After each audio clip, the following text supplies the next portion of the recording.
அஸ்ஸலாமு அலைக்கும் வரஹ்மத்துல்லாஹி வபரகாத்துஹு.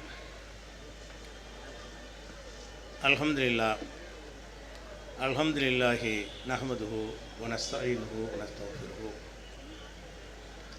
வ நஊது பில்லாஹி மின் ஷுரூரி அன்ஃபுஸினா வ மின் ஸய்யிஆத்தி அமாலினா மை யஹ்திஹில்லாஹு ஃபலா முதில்ல லஹு வ மை யுضلில்ஹு ஃபலா ஹாதிய லஹு வ அஷ்ஹது அல்லா இலாஹ இல்லல்லாஹு வஹ்தஹு லா ஷரீக லஹு வ அஷ்ஹது அன்ன முஹம்மதன் அப்துஹு வ ரசூலுஹு அம்மா பஅத்.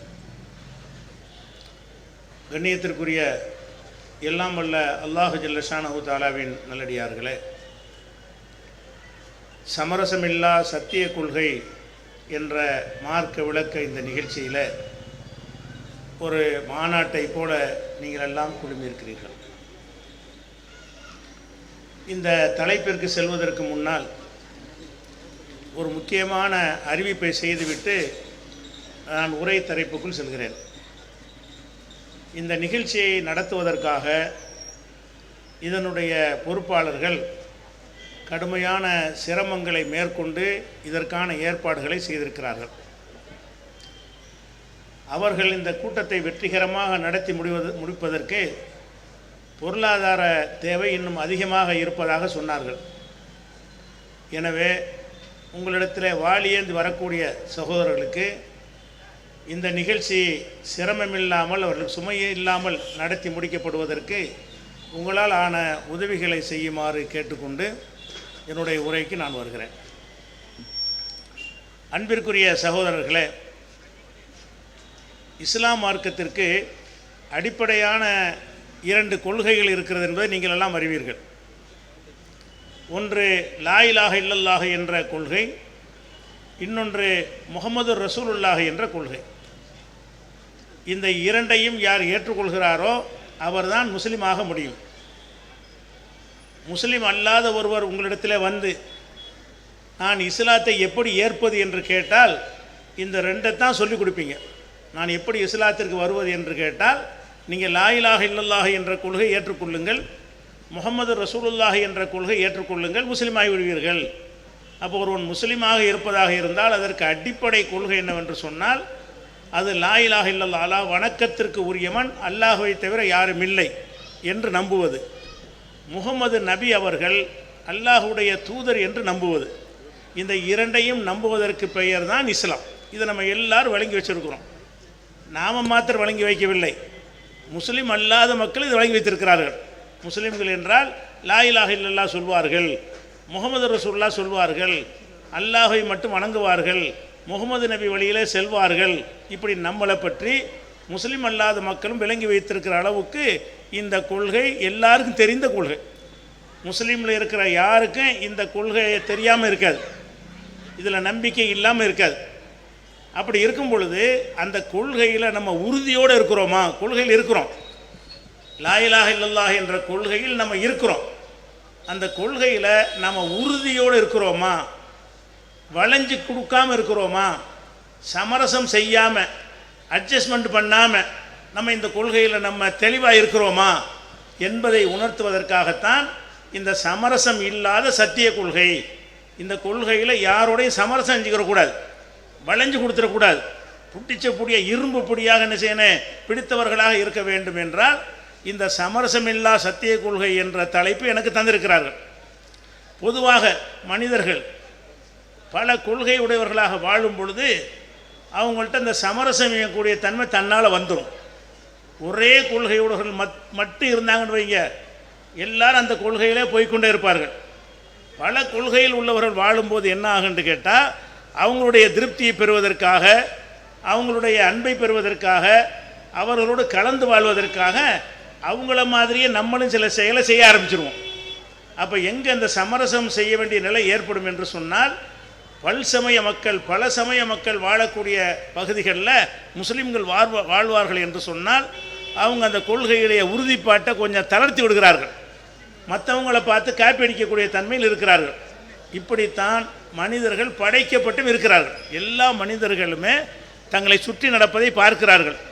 சுற்றி நடக்கிற விஷயத்தை பார்த்துவிட்டு அந்த மாதிரி நாமளும் செஞ்சா என்ன, அதுக்கு நிகராக நாமளும் செஞ்சா என்ன, அதை போல நாமளும் நடந்து கொண்டால் என்ன என்ற மனநிலைக்கு மக்கள் வந்து விடுகிறார்கள். இந்த பலவீனம் நபிகள் நாயகம் ஸல்லல்லாஹு அலைஹி வஸல்லம் அவர்களுக்கு ஆரம்ப காலத்தில் இருந்ததாக அல்லாஹ் சொல்லி காட்டுகிறான். எந்த பலவீனம்?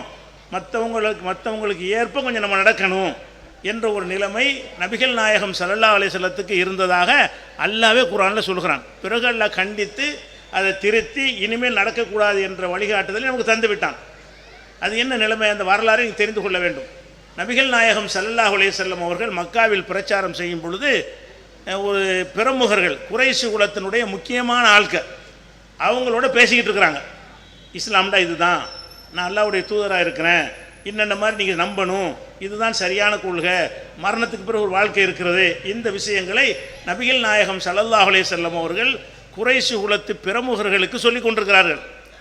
அந்த நேரத்தில் ஒரு கண்ணும் தெரியாத அந்த சமுதாயத்தில் அந்தஸ்து குறைந்தவர், அவருடைய பெயர் வந்து அப்துல்லாஹ் இப்னு உம்மு மக்தும் என்றது அவருடைய பெயர். அவர் கண்ணும் தெரியாது, சமுதாயத்தில் பெரிய அந்தஸ்து கிடையாது, சாதாரண ஒரு மனிதர். அவர் என்ன செய்கிறாரு? ஏற்கனவே இஸ்லாத்தை ஏற்றுக்கொண்டவர். அவர் வருகிறார். நபிகள் நாயகம் ஸல்லல்லாஹு அலைஹி வஸல்லம் அவர்கள் யாரோட பேசிக்கிட்டு இருக்கிறாங்க? முக்கியமான ஆட்களோட, ஊரில் முக்கிய பிரமுகர்களோடு பேசிக்கிட்டு இருக்கிறாங்க. அவர் வர்றாரு. நபிகள் நாயகத்துடைய குரலை கண்ணும் தெரியாட்டா கூட, கண்ணும் தெரியாதவங்களுக்கு மற்ற சக்திகள் ஜாஸ்தியாக இருக்கும். அதனால தான் மாற்றுத்திறனாளிகள்னு சொல்லுவாங்க. அவங்கள ஒரு விஷயத்தில் ஊனம் ஏற்பட்டுச்சுன்னு சொன்னால் இன்னொரு இடத்துல எல்லாம் பேலன்ஸ் பண்ணிடுவான். கண்ணும் தெரியாத ஆட்களுக்கு காது ரொம்ப கூர்மையாக இருக்கும். அதை வச்சு என்ன செய்கிறாருன்னா, இங்கே நபிகள் நாயகத்துடைய குரல் கேட்குறது, அவங்க யாரோட பேசிக்கிட்டு இருக்கிறாங்க என்று சொல்லி கிட்ட வந்து அவர் ரசூலுல்லாவுக்கு சலான் சொல்லுகிறார். சலான் சொன்னால் ரசூல்லா என்ன செய்யணும்? அலைக்கும் சலாம் சொல்லி என்னப்பா நல்லா இருக்கியான்னு கேட்கணும். ஆனால் ரசூல் ஸல்லல்லாஹு அலைஹி வஸல்லம் என்ன செய்கிறாங்க? திடீர்னு கோபம் வருது அவங்களுக்கு. என்ன கோபம்? இது நானாக கட்டுக்கதையாக சொல்ல, அல்ல குர்ஆனில் சொல்கிறேன், பிறகு வாசித்து காட்டுறேன். கோபம் வருது. என்ன கோபம் என்று கேட்டால், இந்த முக்கியமான ஆட்களோட பேசிக்கிட்டு இருக்கிறேன், உன்னைய மாதிரி ஆட்கள்லாம் வர்றது இங்கே விரும்ப மாட்டாங்க, இந்த இடத்துக்கு நீ ஏன் வர்ற, இப்போ எதுக்கு நீ சலான் சொல்கிறங்கிற ஒரு கோணத்தில் முகத்தை கடுகடுப்பாக்கிடுறாங்க. அவரை பார்த்து முகத்தை கடுகடுப்பாக ஆக்கி கொள்கிறார்கள். அவர் குருடாக இருந்ததுனால அது கூட அவருக்கு தெரியாது. முகத்தை கடுகடுப்பாங்கின விஷயத்தை அவர் பார்க்க முடியாது. ஆனால் ரசூலுல்லாஹ் புறக்கணிச்சிட்டாங்க. புறக்கணிச்சவனு அல்லாஹ்வுக்கு தெரியும்ல இது. அவன் என்ன செய்கிறான்னு கேட்டால், உடனே நபிகள் நாயகத்தை கண்டித்து ஒரு சில வசனங்களை இறக்குகிறான். அதுதான் அபசவத்தவல்லான்னு அந்த சூறா இருக்குல்ல, அந்த சூறாவுடைய வசனங்கள் இதைத்தான் சொல்லுது. என்ன சொல்லுகிறது? அபசவத்தவல்லா, இவர் முகம்மது கடுகடுப்பாகிவிட்டார், புறக்கணித்து விட்டார். அஞ்சாஹுல் அமா, ஒரு கண் தெரியாதவர் வந்தபோது இவர் கடுகடுப்பாக ஆக்கி கொண்டார், முகத்தை திருப்பி கொண்டார் என்று அவங்கள கண்டிக்கிற விதமாக ஆரம்பிக்கிறான். ஒமா யுத்ரீக்கல் அல்லஹு யஸ்ஸக்கா, அந்த கண்ணு தெரியாமல் வந்தாரே அவர் பரிசுத்தவான் என்பது உமக்கு எப்படி தெரியும் அப்படின்னு சொல்லிவிட்டு அடுத்து தொடராக அல்லாஹ் கேட்குறான். அம்மா மஞ்சா கையசா ஒஹுவ யக்ஷா ஃபஅன்த அன்ஹு தலஹா, உன்னிடத்தில் ஆர்வமாக ஓடோடி ஒருத்தர் வருகிறார், அல்லாவை பயந்தவராக உன்னிடத்தில் வருகிறார், நீ அவரை அலட்சியப்படுத்துகிறாய். அம்மா மனிஸ்தகுனா, உன்னை எவன் அலட்சியப்படுத்துகிறானோ ஃபஅன்த லஹு தஸத்தா, அவருக்கு நீ வழியை போய் சொல்கிறாய். அவரும் உன் மார்க்கத்தை ஏற்றுக்கொண்டவர், உன்னை மதித்து வர்றார். இவன் வந்து அட்ஜஸ்ட் பண்ண கேட்குறான், சமரசம் பண்ண கேட்குறான். இஸ்லாத்தில் இருப்பதாக இருந்தால் எங்களுக்கு தனி அந்தஸ்து வேணும், எங்கள் சபையில் இந்த மாதிரி தாழ்ந்தவர்கள் வரக்கூடாது என்று பேரம் பேசுகிறான். அப்போ உன்னை அலட்சியப்படுத்தக்கூடியவனுக்கு போய் நீ வழியை சொல்கிறாய், உன்னை நோக்கி ஓடோடி வருகிறாரே இறையச்சத்தோட, அவர் நீ விரட்டுகிறாயா என்று அல்லாஹ் வந்து நபிகள் நாயகம் ஸல்லல்லாஹு அலைஹி வஸல்லம் கண்டிக்கிறான். எது கண்டிக்கிறான்? எதனால் இப்போ நடந்தாங்க என்று கேட்டால், எல்லா மக்களும் இஸ்லாத்துக்கு வரணும்னு ஆசைப்படுறாங்க. ஆசைப்படணுமாக இருந்தால் அந்த பிரமுகர்கள் வருவதற்காக அவங்களுக்கு கூப்பிட்டு பேசுகிறாங்க. அவங்க என்ன கோரிக்கை வைப்பாங்க? நாங்கள் உயர்ந்த ஜாதி, மற்றவங்களாம் தாழ்ந்த ஜாதி, எல்லாரையும் சமமாக்கிடக்கூடாது, எங்களுக்கு தனி அந்தஸ்து கொடுக்கணும், இப்படி ஏற்றுக்கொண்டால் நாங்கள் வர்றோன்றது அவங்களுடைய நிலைப்பாடு. அந்த நிலைப்பாடு ரசூலுல்லாவுக்கு ஆரம்பத்தில் சரி மாறி படுது. சரி வரட்டுமே, இஸ்லாத்துக்கு வரேன்னு தானே சொல்கிறாங்க என்று அதை காது கொடுத்து கேட்குறாங்க. அல்லாஹ் என்ன செய்கிறான்? இந்த அட்ஜஸ்ட்மெண்ட் சமரசம் செய்யக்கூடாது. என்னுடைய கொள்கையில் எவன் ஏற்றுக்கொண்டு வந்தானோ அவன்தான் சிறந்தவன், எவன் ஏற்றுக்கொள்ளாமல் அவனுக்கு விருப்பப்படி இஸ்லாத்தை மாற்ற சொல்கிறானோ அவன் சிறந்தவன் கிடையாது என்கிற அளவில் நபிகள் நாயகம் ஸல்லல்லாஹு அலைஹி வஸல்லத்தை அல்லாஹ் கண்டித்து திருத்துகிறான். திருத்தி விட்டு பல இடங்களில் சொல்கிறான், உலவுலா அன் சப்பத்னாக்க, நபியே உம்மை நாம் உறுதிப்படுத்தி இருக்காவிட்டால் லக்கது கிந்த தர்க்கனு இலையும் செய்யன் கலீலா, நீ கொஞ்சமாக அவங்க பக்கம் சாஞ்சிருப்பாய், நான் உன்னை உறுதிப்படுத்தியிருக்காவிட்டால் அவங்களுடைய சமரசத்திற்கு நீனும் போயிருப்பாய், நான் அப்படி ஆகாமல் உன்னை காத்து விட்டேன் என்று அல்லாஹ் சொல்லி காட்டுகிறான். மற்றொரு இடத்திலும் அல்லாஹ் சொல்கிறான், வஸ்பிர் நஃப்ஸக மஅல்லதீன யதுஊன ரப்பஹும் பில் கதாத்தி வல் அஷி, காலையிலும் மாலையிலும் இறைவனை துதித்து கொண்டிருக்கிறார்களே அந்த மக்களுடைய நீ இரி. வலா தாது ஐநாக்க அன்ஹும் துரீது ஸீனத்தல் ஹயாத்தி துன்யா, இந்த உலகத்தின் கவர்ச்சியை நாடி இவங்களை விட்டு உன் பார்வையை வேற பக்கம் திருப்பிடாத. பெரிய பணக்காரங்க இருக்கிறாங்க, பிரமுகர்கள் இருக்கிறாங்க, அந்தஸ்து உள்ளவங்க இருக்கிறாங்க, அந்த பக்கம் போயிடாத. உன் கூட யார் உறுதியாக நிற்கிறார்களோ அவங்களோடவே இரு என்றெல்லாம் நபிகள் நாயகம் ஸல்லல்லாஹு அலைஹி வஸல்லத்துக்கு அல்லாஹ் இந்த அறிவுரை மூலம் எச்சரிக்கை செய்கிறான். அதுக்கு பிறகு ரசூலுல்லாஹ் எந்த ஒன்றை சமரசம் பண்ணது கிடையாது. அப்போ இந்த சமரசம் பண்ணி கொள்வது, அடுத்தவங்களை பார்த்து அவங்க கேட்குற மாதிரி நம்மளை மாறிக்கொள்வது, மாற விரும்புவது, இந்த மாதிரியான காரியங்கள் செய்வது மனிதனுடைய இயல்பில் இருக்கிறது. பலரோட கலந்து வாழக்கூடிய நேரத்தில் என்ன செய்யும், இந்த மாதிரி தன்மை வந்துவிடும். ஆனால் ஆரம்பத்தில் அதை நபிகள் நாயகத்துக்கு வர வச்சு கண்டித்து திருத்தி இனிமேல் செய்யக்கூடாது என்ற பாடத்தை எல்லாம் கற்றுத்தந்து விட்டான். அதுக்கு பிறகு எப்போதெல்லாம் இந்த குருடர் வருவாரோ அவருக்கு ரசூலுல்லாஹ் என்ன செய்வாங்க, மரியாதை செய்வாங்க. அவங்களுடைய துண்டத்தைக்கு போட்டு விரித்து உட்கார செய்வாங்க. அதுக்கு இவரை கொண்டு அல்லாஹ் எனக்கு பாடம் கற்பித்து விட்டான், இவர் மூலமாக எனக்கு ஒரு நல்ல ஒரு அறிவுரை அல்லாஹ் சொல்லிவிட்டான் என்று அந்த கண்ணும் தெரியாதவரை ரசூலுல்லாஹ் மதிக்கிற அளவுக்கு மாறிவிட்டார்கள்னு பார்க்குறோம். அப்போ நம்மளுடைய இயல்புலையே மற்றவங்களை பார்த்து நம்ம காப்பி அடிக்கணுங்கிற ஒரு விஷயம் இருக்கிறது. அது எதில் இருக்கலாம், உலக விஷயத்தில் இருக்கலாம். ஒரு சமையல் இருக்கிறது, ஒருத்தர் வந்து நல்லபடியாக சமையல் செய்கிறாரா உங்களுக்கு தெரியாதா, காப்பி அடிக்கலாம். ஒரு தையல் கடை இருக்கிறது, ஒருத்தர் நல்லா தைக்கிறாரு, நமக்கு அவ்வளோ தைக்க வரல, அவர் போய் கற்றுக்கலாம்.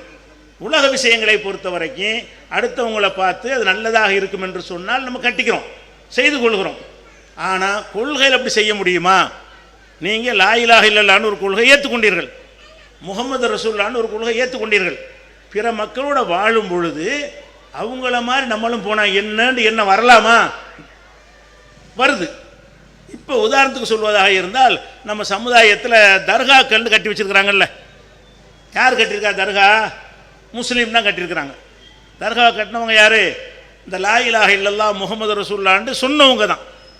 ஒவ்வொரு நாளும் தொழுகையில் பாங்களை தினசரி சொல்கிறீங்க, அஷ்ஹது அல்லா இலாஹ இல்லல்லாஹ் அஷ்ஹது அன்ன முஹம்மது ரசூலுல்லாஹ்னு அந்த கொள்கையை மொழிந்து கொண்டு தான் இருக்கிறீர்கள். இப்படி மொழிந்து கொண்டிருக்கிற மக்கள் இந்த தர்காண்டு ஒன்று கட்டி வழிபாடுறாங்கல்ல, அது எங்கேருந்து வந்துச்சு? அது லா இலாஹ இல்லல்லாஹ்வுக்கு மாற்றமானதா உடன்பாடானதா? அல்லாவை தவிர யாரையும் வணங்கக்கூடாதுன்னு களிமா சொல்கிறீங்க, இது அல்லாவை தவிர உள்ளது வணங்குறீங்க. அவர் அல்லா இல்லை. நீங்கள் யாருக்கு தர்கா கட்டியிருந்தாலும் அவர் யார்? மனிதர். யாருக்கு நீங்கள் தர்கா கட்டியிருந்தாலும் அவர் இறந்து போயிட்டார். நீங்கள் யாருக்கு வேணாலும் தர்கா கட்டுங்க, அந்த தர்கா கட்டப்பட்டவர் யார்? ஒரு மனிதர் தானே. ஒரு மனிதர் இறந்த பிறகு அவரை போய் நீங்கள் வழிபட போகிறீங்க, அவர்கிட்ட போய் பிரார்த்தனை செய்ய போகிறீங்க, அவர்கிட்ட போய் உண்டியலில் காணிக்க போடுறீங்க, அவருக்காக நேர்ச்சை செய்கிறீர்கள். இந்த பழக்கமெல்லாம் உங்களுக்கு அல்லாவிடமிருந்து வந்ததா, நபியிடமிருந்து வந்ததா, நீங்களா உண்டாகி கொண்டதா? இந்த பழக்கத்திற்கு குர்ஆனில் ஆதாரம் இருக்குதா? இந்த பழக்கத்திற்கு ஹதீஸில் ஆதாரம் இருக்குதா? நபிகள் நாயகம் ஸல்லல்லாஹு அலைஹி வஸல்லம் அவர்கள் இந்த லா இலாஹ இல்லல்லாஹ் என்பதை நிலைநாட்டுவதற்காக வேண்டி இந்த தர்கா சம்பந்தமாகவும் எவ்வளோ எச்சரிக்கை செஞ்சுருக்கிறாங்க. மௌத்தாவுறதுக்கு 5 நாளைக்கு முன்னாடி எச்சரிக்கை செய்கிறாங்க.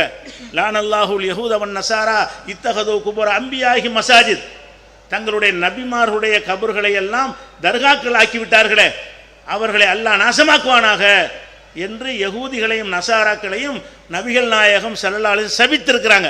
மௌத்தாவுறதுக்கு முன்னாடி தர்கா கட்டிவிடாதீங்க, உங்களுக்கு முந்தின சமுதாயம் நபிமார்களுக்கு தர்கா கட்டினார்கள், அதனால் அல்லாஹ்வுடைய சாபத்திற்குரியவர்களாக ஆனார்கள் என்று எச்சரித்தார்கள். ஆயிஷா நாயகி அறிவித்துவிட்டு சொல்கிறார்கள், லவ்லா தாலிக்கல் அப்ரசு கப்ரஹு, ரசூலுல்லாஹி ஸல்லல்லாஹு அலைஹி வஸல்லம் இப்படி எச்சரித்திருக்காவிட்டால் ரசூலுல்லாஹ் கபரையும் தர்காவை கட்டியிருப்பார்கள். கட்டளை. ரசூல் ஸல்லல்லாஹு அலைஹி வஸல்லம் கபர் என்ன இருக்கேன், வெறும் தரையாக தான் இருக்கும், மேலே மூடி போட்டு மறைச்சிருக்கிறாங்க. உள்ளக பார்த்தீங்கன்னா அங்கே கபர்லாம் கட்டப்பட்டிருக்காது, வெறும் தந்தரையாகத்தான் இருக்கும். அப்போ நபிகள் நாயகம் ஸல்லல்லாஹு அலைஹி வஸல்லம் கபரை உயர்த்தி கட்டாமல் போனதுக்கு என்ன காரணம்? இந்த எச்சரிக்கை தான் காரணம். இவ்வளோ கடுமையாக எச்சரித்த ஒரு விஷயம் முஸ்லீம்களாக இருப்பவர்கள்ட்ட எப்படி வந்தது என்றால் அந்த அட்ஜஸ்ட்மெண்ட்னால வந்தது, சமரசத்தினால வந்தது. எதனால் வருது நீங்கள் பார்க்குறீங்க. வேறு சமுதாயங்கள் என்ன செய்கிறாங்க, திருவிழா நடத்துகிறாங்க, கோயிலுக்கு போகிறீங்க திருவிழா நடத்துகிறாங்க, சர்ச்சுக்கு போகிறீங்க திருவிழா நடத்துகிறாங்க. அந்த திருவிழாக்கள் என்ன செய்கிறாங்க, அவங்க ஒரு தேரை இழுத்துக்கிட்டு வர்றாங்க. அவங்களுடைய விழாக்களுக்கு என்ன செய்வாங்க, தேர் சப்பரம் இதை இழுத்துக்கிட்டு வர்றாங்க. நம்ம என்ன செய்கிறோம், லா இலாஹ இல்லல்லாஹ் சொல்லிட்டோமா, நம்மளுக்கு சப்பரம் இல்லை, இப்போ நமக்கு பள்ளிவாசலில் தேர் இல்லை. அப்போ என்ன பண்ணுறான்னு கேட்டால் அவங்கள பார்க்குறான், அவங்களாம் தேர் வச்சுக்கிறாங்க, நமக்கு இல்லாமல் இருக்க. அவங்கெல்லாம் வந்து சப்பரம் வச்சுக்கிறாங்களே, நமக்கு இல்லாமல் இருக்க அப்படின்னு சொல்லி அந்த மாதிரி நம்மளும் செஞ்சால் என்னன்றது வர்றான். ஆனால் பள்ளிவாசல் அதை செய்ய முடியாது. பள்ளிவாசல் அல்லாவே தேரில் வச்சு கூட்டு போக முடியுமா? அல்லாவுக்கு சந்தனத்தை பூச முடியுமா? அல்லாவுக்கு செய்ய முடியாது. அப்போ என்னடா பண்ணுறது, நமக்கு அவனை மாதிரி நமக்கு வேணுமே, அவன் செய்கிற மாதிரி நமக்கு வேணுமே என்பதற்குத்தான் யாரா நல்ல மனுஷன் இருக்கிறான்னு பார்த்துட்டு இருப்பாங்க. அவன் இறந்த உடனே அவனை போட்டு அடக்கி அந்த இடத்துல ஒரு ஆலயத்தை கட்டி அதன் பேரில் நம்ம செஞ்சுட்டு போயிடுவோம். இப்படி தானே வந்துச்சு. இந்த தர்கா வந்ததுக்கு காரணம் என்ன, நீங்கள் பிற மத மக்களோடு சமரசம் செய்கிறீர்கள். உங்களிடமிருந்து அவர்களுக்கு நீங்கள் தௌஹீதை சொல்வதற்கு பதிலாக, உங்களை பார்த்தவர்கள் ஓரிரை கொள்கைக்கு வருவதற்கு பதிலாக நீங்கள் அவர்களை பார்த்து பல தெய்வ வணக்கத்தை இங்கே உண்டாக்குகிறீர்கள். அவர்களும் கொடிமரம் ஏற்றினால் நீங்களும் கொடிமரம் ஏற்றுகிறீர்கள். இதுதான் சமரசம். அவர்கள் வந்து உண்டியல் வைத்தால் நீங்கள் உண்டியல் வைத்திருக்கிறீர்கள். அவர்களும் நிலைப்படிகள் முத்தமிட்டால் நீங்கள் முத்தமிடுகிறீர்கள். அவர்களும் மயிலரகு கட்டையால் தடை விட்டார்கள் என்றால் நீங்களும் இதை செய்கிறீர்கள். அவர்கள் செய்கிற தேர் திருவிழாவை நீங்களும் சந்தனக்கூடு என்ற பெயரில் செய்கிறீர்கள். அப்போ எல்லா விஷயங்களுமே நீங்கள் காப்பி அடித்ததால் சமரசம் செய்ததால் வந்ததா, குர்ஆன்லேருந்து வந்ததா? இவையெல்லாம் ரசூலுல்லாஹ்வுக்கு தர்கா இல்லையே, ரசூலுல்லாஹ்வுக்கு சந்தனக்கூடு இல்லையே. ரசூல் ஸல்லல்லாஹு அலைஹி வஸல்லம் அடக்கஸ்தலத்துக்கு நீ கையேந்த முடியாத, அங்கே உள்ள போலீஸ் அடிப்பானவங்கள அல்லாட்டுக்குன்னு அடிப்பான. அப்போ நபிகள் நாயகம் ஸல்லல்லாஹு அலைஹி வஸல்லத்திற்கு அவர்கள் இறந்த பிறகு அவர்களுக்காக தர்காக்கள் கட்டப்படவில்லை. அவங்கள கூப்பிட்டு நபிகள் நாயகமே நீங்கள் தான் எங்கள் பாவத்தை தீர்க்கணும் என்று சொல்வது இல்லை. ஆடு கோழிகளை நேர்ந்து மஸ்ஜித் நபவியில் கொண்டு கொடுப்பது கிடையாது. அல்லாஹ் என்ன அவங்கள ரசூலுல்லாஹ் துவா செஞ்சுட்டாங்க. எப்படி, அல்லாஹும்ம லா தஜ்அல் கபரி வஸன யூபத், இறைவா என்னுடைய கபரை வணங்க செய்ய இடமா ஆக்கிறாத, என்னுடைய அடக்கஸ்தலத்தில் வழிபாடு நடக்கும்படி ஆக்கிறாத என்று துவா செய்தார்கள். அல்லாஹ் அதை ஏற்றுக்கொண்டு அவங்களுடைய அடக்கஸ்தலத்தில் இது போன்ற ஃபித்னாக்கள் எல்லாம் இல்லாமல் காப்பாற்றியிருக்கிறான். அப்போ நம்ம மார்க்கத்தில் பலரோடு கலந்து வாழும்போது நம்ம எப்படி வாழணும் என்று கேட்டால், நம்ம வச்சுக்கிறது நல்ல கொள்கை. என்ன கொள்கை? சாவாதவனை வணங்குற கொள்கை. என்றொன்றும் உயிரோடு இருப்பான அவனை வணங்குற கொள்கை. மரணமே ஆக மாட்டான அவனை வணங்குற கொள்கை. அதை வந்து நீங்கள் அவங்களுக்கு எடுத்து பாஸ் பண்ணுவீங்களா, அவங்கள்ட்ட இருந்து நீங்கள் எடுத்துக்கொள்கிறீர்கள்? உங்கள்கிட்ட இருக்கிற சிறந்த ஒரு கொள்கை, ஆதியிலிருந்து இருக்கிற கொள்கை. அந்த மதத்தில் உள்ளவர்கள் கூட ஆரம்பத்தில் ஒன்றே குலம் ஒருவனே தேவன் என்று தான் சொல்லி கொண்டிருந்தார்கள். அவர்கள் மாறி போய் பல தெய்வங்களை உண்டாக்கி விட்டார்கள் என்று சொன்னால், நீங்கள் அவங்களுக்கு வந்து பல தெய்வம் எப்படிங்க இருக்கு, ஒரு இறைவன் தானங்க இருக்கு, அவன் நீங்கள் எப்படிங்க இதை வணங்குறீங்க அப்படின்னு கேட்டு அவங்களுக்கு புத்தி புகட்ட வேண்டிய நீங்கள் அங்கே காப்பி அடித்து அதே மாதிரி தர்காக்களை இங்கே உண்டாக்கி விட்டீர்கள். இப்போ என்னவாச்சு, முஸ்லீம் அல்லாஹ்விட்ட கேட்டால் இஸ்லாம்னா என்ன செய்வோம், நம்மள்கிட்ட பேசுவாங்க, நாங்கள் எல்லா மதையும் சமன்னு நினைக்குவோம், நீங்கள் கோயிலுக்கு வர்ற மாதிரி நாங்கள் வந்து தர்காவுக்கு வருவோமாங்க. அவன் என்ன வணங்கி வச்சுருக்கான், இஸ்லாம்னா தர்காவான். அவனுக்கு என்ன மாதிரி பாடத்தை கற்றுக் கொடுத்துட்டீங்க, இஸ்லாம்னா தர்கா. முஸ்லீம் அல்லாதவர்கள் வந்து யாசகங்கிட்டு வருவாங்க, வரும்போது நாகூர் ஆண்டவர் துணையுமாங்க. எதுக்கு, உங்களை நல்லா வழங்கி வச்சுக்கிறாங்க. இவங்க நாகூர் ஆண்டவர் வணங்குற கூட்டம், அதனால் இப்படி சொன்னால் தான் பிச்சை போடுவாங்க. அப்போ பிச்சைக்காரனு கூட தெரிஞ்சு வச்சுருக்கிறான். என்னது, இந்த முஸ்லீம்கள் வந்து நாகூர் ஆண்டவரை, நாகூரில் ஒரு 400 வருஷத்துக்கு முந்தி வாழ்ந்து மறைந்து அடக்கம் செய்யப்பட்டார, இறந்து போயிட்டார, அவரை வணங்குறாங்க என்று விளங்கி வைத்திருக்கிறான். அப்போ நம்ம பிற மத மக்களோட வாழும் பொழுது அந்த தன்மை, நம்ம அந்த சாயல் நம்ம பக்கம் அடிக்கி விடாமல் என்ன செய்யணும், நம்ம கொள்கை என்ன, லா இலாஹ இல்லல்லாஹ். நம்ம எந்த கொள்கையில் இருக்கிறோம், லா இலாஹ இல்லல்லாஹ். எதுக்காக ரசூல் அடி வாங்கினாங்க, இந்த லா இலாஹ இல்லல்லாஹ்வுக்காகத்தான். எதுக்காக ஊரை விட்டு விரட்டினாங்க, இந்த கொள்கைக்காகத்தான். எதுக்கு பல சஹாபாக்கள் கொல்லப்பட்டாங்க, இந்த கொள்கை சொன்னதுக்காகத்தான். அப்படிப்பட்ட ஒரு கொள்கை சிரமம் இல்லாமல் கஷ்டப்படாமல் நமக்கு வந்து சேர்ந்திருக்கிறது, அல்லாஹ் தந்திருக்கிறான். நம்ம அந்த சஹாபாக்கள் பட்ட கஷ்டத்தை படாமல் இந்த லா இலாஹ இல்லல்லாஹ்வை பெற்றிருக்கிறோம். அப்படி இருக்கும் பொழுது இந்த கொள்கையை காப்பாற்ற வேண்டும் என்று நினைக்காமல் நம்முடைய நிலை எப்படி மாறுகிறது, மற்றவங்களை அட்ஜஸ்ட் பண்ணணும், மற்றவங்கள மாதிரி நம்ம நடக்கணும்னு வருகிறது. இப்படி செய்வது வந்து இஸ்லாம் கிடையாது. இஸ்லாம்னு சொன்னால் அந்த லா இலாஹ இல்லல்லாஹ் என்பதில் உறுதியாக இருக்க வேண்டும். ஒருத்தர் வந்து ரசூலுல்லாஹ்ட்ட கேட்குறார், அல்லாஹ்வுடைய தூதரே எனக்கு ஒரு அறிவுரை சொல்லுங்க. அறிவுரைன்னா பெருசாவெலாம் இருக்கக்கூடாது, சின்னதாக ஒரு அறிவுரை சொல்லுங்க. அதுக்கு பிறகு நான் யார்ட்டையும் கேட்க மாட்டேன், வேறு யார்ட்டையும் நான் விளக்கம் கேட்குற அளவுக்கு இருக்கக்கூடாது. அப்படியான ஒரு அறிவுரையை சொல்லுங்க என்று நபிகள் நாயகம் ஸல்லல்லாஹு அலைஹி வஸல்லம் அவங்கள்ட்ட வந்து கேட்குறார். அப்போ ரசூலுல்லாஹ் சொல்கிறாங்க, குல் ஆமன்து பில்லாஹி சும்மஸ்தகிம், இவ்வளோதான். நீ அல்லாஹ்வை நம்பினேன்னு சொல், பிறகு உறுதியாக நில், அவ்வளோதான். ஓடு, உனக்கு சொல்கிற ஒரே போதனை என்ன, யார்ட்டையும் கேட்க வேணாம், நீ எனக்கு நான் சாவுற வரைக்கும் பயன் தரக்கூடிய ஒரு போதனையை சொல்லுங்கள்னு சொல்கிறாரு. எல்லா விஷயமும் அடங்கி இருக்கக்கூடிய ஒரு போதனையை கேட்குறாரு. நபிகள் நாயகம் சொன்னது என்ன, ஆமன்து பில்லா, அல்லாவை நம்பினேன்னு சொல்லு, சொல்லோடு நிற்காத, சும்மஸ்தகிம், பிறகு உறுதியாக நில்லு. உறுதினா அர்த்தம் அசைக்கக்கூடாது. அது எப்படி இறந்தவரை வணங்குறது, அது எப்படி மனுஷனை வணங்குறது, எப்படி அல்லாவுடைய இடத்துல ஒருத்தர் கொண்டே வைக்கிறது என்கிற அளவுக்கு நீங்கள் உறுதியாக இருக்க வேண்டும். ஏனென்று கேட்டால், நீங்கள் அல்லாஹ்வுடைய இடத்துல மற்றவரை வைத்து நீங்கள் வணங்கினீர்கள் என்று சொன்னால் அதனுடைய ரிசல்ட் என்ன? நம்ம முஸ்லீமாக இருக்கிறது எதுக்காக இருக்கிறோம்? துன்யாவுக்காக இருக்கிறோமா? நீங்கள் எல்லாம் முஸ்லீமாக இருக்கிறீங்கன்னா பணக்காரன் அவ்வளோன்னு இருக்கிறீங்களா? முஸ்லீம் ஆனால் நமக்கு பெரிய பங்களா கிடைக்கும்னு இருக்கிறீங்களா? முஸ்லீம் ஆனால் நம்ம எல்லாருக்கும் வேலை கிடைச்சிருந்தா இருக்கிறீங்க? இல்லை. எதுக்காக இருக்கிறீங்க? நான் முஸ்லீமாக ஆனால் மரணத்திற்கு பிறகு ஒரு வாழ்க்கை இருக்கிறது. அந்த வாழ்க்கையில் நம்ம நரகத்திற்கு போகாமல் தப்பிக்கலாம். நம்ம இதை நம்பவில்லை என்று சொன்னால் நரகத்தில் கிடந்து வேக வேண்டி வரும். அப்போ நரகத்திற்கு நம்ம போகாமல் தற்காத்துக் கொள்வதற்காகத்தான், சொர்க்கத்திற்கு போக வேண்டும் என்பதற்காகத்தான் இந்த மார்க்கத்தில் நீங்கள் இருக்கிறீங்க. நீங்கள் தொழுவுறீங்க, தொழுவுறவங்க என்ன கிடைக்கிது உலகத்தில்? ஒன்றும் கிடைக்காது. தொழுவுறதுக்காக நீங்கள் பள்ளிவாசலுக்கு போகிறீங்க, வீட்டில் தொழுவுறீங்க. தொழுதால் என்ன கிடைக்கும்? உங்களுடைய சில மணி நேரங்கள் வீணாகும். உலக கணக்கு பார்த்தீங்கன்னா ஒன்றுமே பயன் இல்லை. ஏன் தொழுவுறோம்? தொழுதால் அல்லாவுக்கு பிடிக்கும், தொழுதால் நல்லா சொர்க்கம் தருவான், தொழுதால் நரகத்துக்கு போகாமல் தப்பிச்சிக்கலாம், அதுக்கு தானே தொழுவுறோம். எதுக்கு ரமலான் மாதம் பட்டி கிடக்குறோம்? அங்கே சுகமாக இருக்கிறதுக்கு தான், மறுமையில் சுகமாக இருக்கத்தான். இங்கே நமக்கு ஒன்றும் கிடைக்கல. ரமலான் மாதம் பசியாக இருக்கிறதுனால மற்றவங்கள மூளை உண்டு சுகித்து நம்மால் இருக்க முடியலை. அதை தியாகம் பண்ணுகிறோம். எதற்காக பண்ணுகிறோம்? இந்த தியாகம் பண்ணினால் அங்கே கிடைக்கும். நம்ம கஷ்டப்பட்டு உழைத்து சம்பாதித்த பணத்திலிருந்து 2.5% ஜக்காத்து கொடுக்குறோம். ஏழை எதுக்கு கொடுக்குறோம்? நம்ம காசு தானே, அல்லாஹ் கொடுக்க சொல்லியிருக்கிறான். இங்கே கொடுத்தால் அங்கே தருவான். அப்போ இஸ்லாத்தில் நாம் இருப்பது எதற்கு என்று சொன்னால், இந்த உலகத்திற்கு உள்ளது கிடையாது, அடுத்தவரை அட்ஜஸ்ட் பண்ணுவதற்கு கிடையாது, ஆகிரத்தில் ஜெயிப்பதற்கு தான் நீங்கள் இருக்கிறீர்கள். அப்போ ஆகிரத்தில் ஜெயிப்பதற்கு இந்த கொள்கை உங்களுக்கு உதவுமா? இந்த அட்ஜஸ்ட்மெண்ட் உதவுமா? அல்லாதவர்களெல்லாம் நீங்கள் வணங்க ஆரம்பித்தீங்க என்று சொன்னால் மறுமையில் உங்கள் நிலைமை என்ன?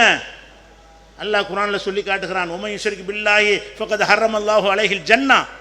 யார் அல்லாஹ்வுக்கு இணை கற்பிக்கிறதுன்னு சொன்னால் அல்லாஹ் இடத்துல மற்றவரை வைக்கிறது. அல்லாட்ட குழந்தையை கேட்கணும், அவுளியாவே குழந்தையை தாங்க, இணை வச்சுட்டீங்க. அல்லாவை அவரையும் சமமாக்கிவிட்டீங்க. அல்லாட்ட ரிஸ்க்கு கேட்கணும், அவுளியாவே ரிஸ்க்கு தாங்கங்கிறீங்க, இணை ஆக்கிட்டீங்க, ஈக்குவல் ஆக்கிட்டீங்க. அல்லாஹ் ஈக்குவல் யார்? அவுளியா. மழை வரல, அல்லாட்ட மழை கேட்கணும், அவுளியாவே மழையை தாங்க, இப்போ என்ன ஆக்கிட்டீங்க? ஈக்குவல் ஆக்கிட்டீங்க. அப்போ அல்லாஹ்வுக்கு சமமாக மற்றவர்களை யாராவது ஆக்கினால் ஃபக்கத் ஹர்ரமல்லாஹு அலைஹில் ஜன்னா, அவர்களுக்கு சொர்க்கத்தை அல்லாஹ் ஹராமாக்கி விட்டான். சொர்க்கம் போக முடியாது.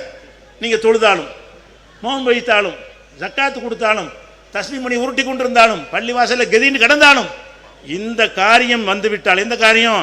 அல்லாஹ்வுடைய இடத்துல மற்றவர்களை வச்சுட்டீங்க என்று சொன்னால் அதனுடைய ரிசல்ட் என்ன? மறுமையில் நரகம்தான், நிரந்தர நரகம். ஹர்ரமல்லாஹு அலைஹில் ஜன்னா, சொர்க்கம் ஹராம். ஹராம்னா என்ன? போகவே முடியாது, நரகத்திலேயே தான் கிடந்து கொண்டிருக்கணும். இன்னும் சொல்ல போனால் அல்லாஹ் சொல்லி காட்டுகிறான், லகத் ஊஹிய இலைக்க வ இலல்லதீன மின் கப்லிக, நபியே உமக்கும் தெரிவித்திருக்கிறோம், உமக்கு முந்தி உள்ள சமுதாயத்துக்கும் தெரிவித்திருக்கிறோம். என்ன தெரிவித்திருக்கிறோம்? லைன் அஷ்ரக்த ல யஹபத்தன் அமலுக்க, நீங்கள் அல்லாஹ்வுக்கு இணை கற்பித்தால் உங்களுடைய அமல் அழிந்துவிடும். அல்லாஹ்வுக்கு இணை கற்பித்தால் என்ன அழிஞ்சிறேன்? நீங்கள் செஞ்ச நல்ல அமல்கள் எல்லாம், நல்லறங்கள் எல்லாம் அழிந்து போய்விடும். அப்போ நம்ம தொழுதுபட்டு அந்த மைதீன் ஆண்டவரே எல்லாம் அழிஞ்சு போச்சு, தொழுத நன்மை ஓடிவிட்டு சீர்காயிடுச்சு, அழிஞ்சு போச்சு. அப்போ தொழுது விட்டு என்ன செய்றீங்க? இந்த மதுரையை பொறுத்த வரைக்கும் பெரிய அதிசயம், மொஹிதீன் ஆண்டவருக்கு இங்கே தர்கா கட்டியிருக்கிறீங்க. அவர் இந்த ஊருக்கு வந்ததே கிடையாது. அவர் வாழ்ந்தது ஈராக்கில் உள்ள பக்தாதில் வாழ்ந்தார். வாழ்ந்து அங்கேயே இறந்தார். அங்கேயே அடக்க ஸ்தலம் இருக்குது. அங்கேயே குண்டு போட்டு அமெரிக்காக்காரன் ஈராக்கு தூதர் அதையும் இடித்து தகர்த்து போட்டான். அப்போ அங்கே ஒரு கப்ரிஸ்தான் இருக்கிறது, அவர் அடக்கப்பட்ட இடம். இங்கே கொண்டாந்து அவருக்கு தர்கா, அவர் வரவே இல்லை. இல்லாத ஆளுக்கு தர்கா கட்டுற அளவுக்கு நம்முடைய தர்கா பைத்தியம் எப்படி ஆகிவிட்டது என்று சொன்னால், மற்றவங்களை காப்பி எடுத்து என்னமாச்சுன்னு சொன்னால், எங்களுக்கு சந்தன கூடலுக்கு ஏதாவது வேணும், அவ்வளோதான். பள்ளிவாசலில் விட மாட்டேங்கிறீங்க, பள்ளிவாசலில் இந்த மாதிரி என்ன செய்கிற திருவிழாக்களுக்கு அனுமதி இல்லைங்கிறீங்க. அப்போ நாங்கள் விழா நடத்துகிற மாதிரி நாங்கள் ஒன்று உண்டாக்கிறோம். அப்படி தானே உண்டாக்குனீங்க. அப்போ இந்த மாதிரி இந்த தர்கா மோகத்தில் நம்ம இருந்தோம் என்று சொன்னால் இது அல்லாவுக்கு ஈக்குவல் ஆக்குறதறியா? இன்னும் சொல்ல போனால் ரோட்டில் படகு விடுறீங்க. இந்த ஊர் கந்திரியில் அமைதிநாடு கந்திரிக்கு என்ன செய்வாங்க, படகை இழுத்துட்டு வருவாங்க. மற்றவங்களாம் சந்தனக்கூடி இழுத்துட்டு வந்தால் இந்த ஊரில் படகு இழுத்துட்டு வருவாங்க. படகு வந்து ரோட்டில் எப்பவும் போய் கடலில் போய் இழுத்துட்டு போக வேண்டியதானே. அப்போ என்னன்னு கேட்டால் இந்த ஏதாவது ஒரு மூட நம்பிக்கை செஞ்சுக்கிட்டே இருக்கணும். அப்போ இதெல்லாம் ஒரு விளையாட்டு போக்கில் ஒரு ஜாலியாக இருக்கணும். நமக்கு என்ன இருக்கேன், ஒரு கூட்டமாக எல்லாம் இருக்கும்போது புது ட்ரெஸ்ஸை போட்டுக்கிட்டு வான வெடிக்கைலாம் விட்டு அலங்காரமாக இருந்தால் பார்க்க நல்லா இருக்கும். அதுக்காக நீங்கள் போகிறீங்க, பார்க்க நல்லா இருக்கும். அங்கே எல்லாம் பிடிச்சி இருக்குவான், அப்போ நரகத்தில் பிடிச்சி இழுத்து போடுவான். அப்போ எப்படி இருக்கும், ஒரு தீக்குச்சி பற்றினா உங்களுக்கு தாங்கிக்கிறேளுமா? மொத்த பாடி இன்றைக்கி நரகத்தில் போட்டால் என்ன வருது? கொஞ்சம் நெருப்பு கங்கு உள்ளால் கொஞ்சம் நேரம் தொட முடியுமா, உட்கார முடியுமா அதில்? அப்போ நெருப்புல நீ உட்காரணுமே. இந்த காரியத்தை செய்தவர்கள் நிரந்தரமாக நரகத்தில் இருப்பார்கள். அவங்களுடைய உலக வசரக்கூல ஹபித்தான் மாக்கானு யாமலோன், அவர்கள் இணை கற்பிப்பார்கள் என்று சொன்னால் அவர்கள் செய்த எல்லா நல்லறங்களும் அழிந்து விட்டன. நல்லறம்புறம் அழிஞ்சிரும், நிரந்தர நரகம். அப்படிப்பட்ட ஒரு வலுத்தமான ஒரு கொள்கையை நம்பியிருக்கிற முஸ்லீம் சமுதாயம் எப்படி தர்கா கட்டினார்கள்? அல்லாஹ் பற்றி உங்களுடைய மரியாதை என்ன? அல்லாஹ் பற்றி நீங்கள் வச்சிருக்கிற மதிப்பு என்ன? மறுமையை பற்றி உங்களுக்கு நம்பிக்கை இருக்குதா இல்லையா? அல்லாஹ் கேட்பான் என்பதை நம்புறீங்களா இல்லையா? இதை செஞ்சால் நிரந்தர நரகம்னு அல்லாஹ் குரானில் சொல்கிறான். அந்த குரான் நம்புறீங்களா இல்லையா? அப்போ குரானை நம்பக்கூடியவர்களாக இருந்து கொண்டு என்ன பண்ணுறீங்க? இறந்து போனவர்களுக்காக தர்கா இதெல்லாம் காப்பி, இதெல்லாம் அட்ஜஸ்ட்மெண்ட் எங்கே வருது? மற்றவங்களோட பழகுறோமா, அவனை மாதிரி நம்ம என்ன செய்யலாம்? அதே மாதிரி நீங்கள் அவனை இங்கிட்டு கொண்டு வரதுக்கு பார்க்கணும். அவனை வந்து இங்கே உங்கள் அன்பால், உங்களுடைய பேச்சினால, உங்களுடைய பிரச்சாரத்தினால, உங்களுடைய நடத்தையினால் அவர்களுக்கு இந்த தப்பான விஷயத்தை ஏன் இப்போ இதெல்லாம் வணங்குறீங்க, நீங்களே உண்டாக்கிட்டு நீங்களே தெய்வங்கிறீங்களே, இதெல்லாம் சரியா என்று விளக்கமாக கேட்கக்கூடிய நீங்கள் அதே மாதிரி காப்பி அடிக்கக்கூடிய ஒரு விஷயத்தை பார்க்குறோம். அதே மாதிரி என்ன செய்கிறோம்? அட்ஜஸ்ட் பண்ணுகிறோம். நம்ம வந்து ஒரு நல்லது கெட்டது நடத்துகிறோன்னு வைங்க. நல்லதுன்னா ஒரு கல்யாணம் பண்ண போகிறோம், அல்லது ஒரு வீடு கட்ட போகிறோம், அல்ல ஏதாவது ஒன்று ஒரு பள்ளிக்கூடம் ஆரம்பிக்க போகிறோம். அதுக்கு நம்ம என்ன செய்கிறோம்? மார்க்கத்தில் என்ன சொல்லி தந்திருக்குது? அல்லாஹ் பிஸ்மில்லான்னு உள்ள ஆரம்பிச்சிட வேண்டியதான், வேறு ஒன்றும் கிடையாது. நீங்கள் வீடு கட்ட போகிறீங்கன்னா பிஸ்மில்லா, அவ்வளோதான். உள்ளே போகணுமா பிஸ்மில்லா சொல்லி போயிட வேண்டியதான். எந்த காரியத்தை சொன்னாலும் பிஸ்மில்லா தான். எந்த காரியத்தை சொன்னாலும் உங்களுக்கு சொல்லி தந்திருக்கிற ஒரே மந்திரம் என்ன? பிஸ்மில்லா. முடிஞ்சு வச்சு அல்லாவின் பெயரால். அதுக்கு பிறகு என்ன வேணும்? அவன் பேரை கொண்டு வீட்டை கட்டும்போதுக்கு என்ன வந்துட போகுது உங்களுக்கு? அவன் பேரை கொண்டு ஒரு காரியத்தை துவக்கும்போது அதில் வந்து தோல்வி வந்துடுமா? அப்போ உங்களுக்கு மார்க்கத்தில் என்ன சொல்லி தரப்பட்டிருக்குன்னு கேட்டால் இதற்கெல்லாம் எந்த ஒரு 4 நட்சத்திரம் நல்லது கேட்டால் அதெல்லாம் ஒன்றும் கிடையாது. பிஸ்மில்லான்னு சொல்லி ஆரம்பிச்சிடணும். ஆனால் பிற மதத்து மக்களை பார்க்குறீங்க, மற்ற சமுதாய மக்களை அவங்க கல்யாணம் பண்ணுறது என்ன செய்வாங்க? அவங்க மத குரு இருப்பாரா இல்லையா, அந்த சாமியார் ஐயரோ இருப்பாங்க. அங்கே போய் என்ன செய்வாங்கன்னா ஒரு நல்ல நாள் பார்த்து தாங்க, ஒரு ஜாதகம் பார்த்து தாங்க என்று அவங்க கேட்பாங்க. அந்த மதகுரு என்ன செய்வார்?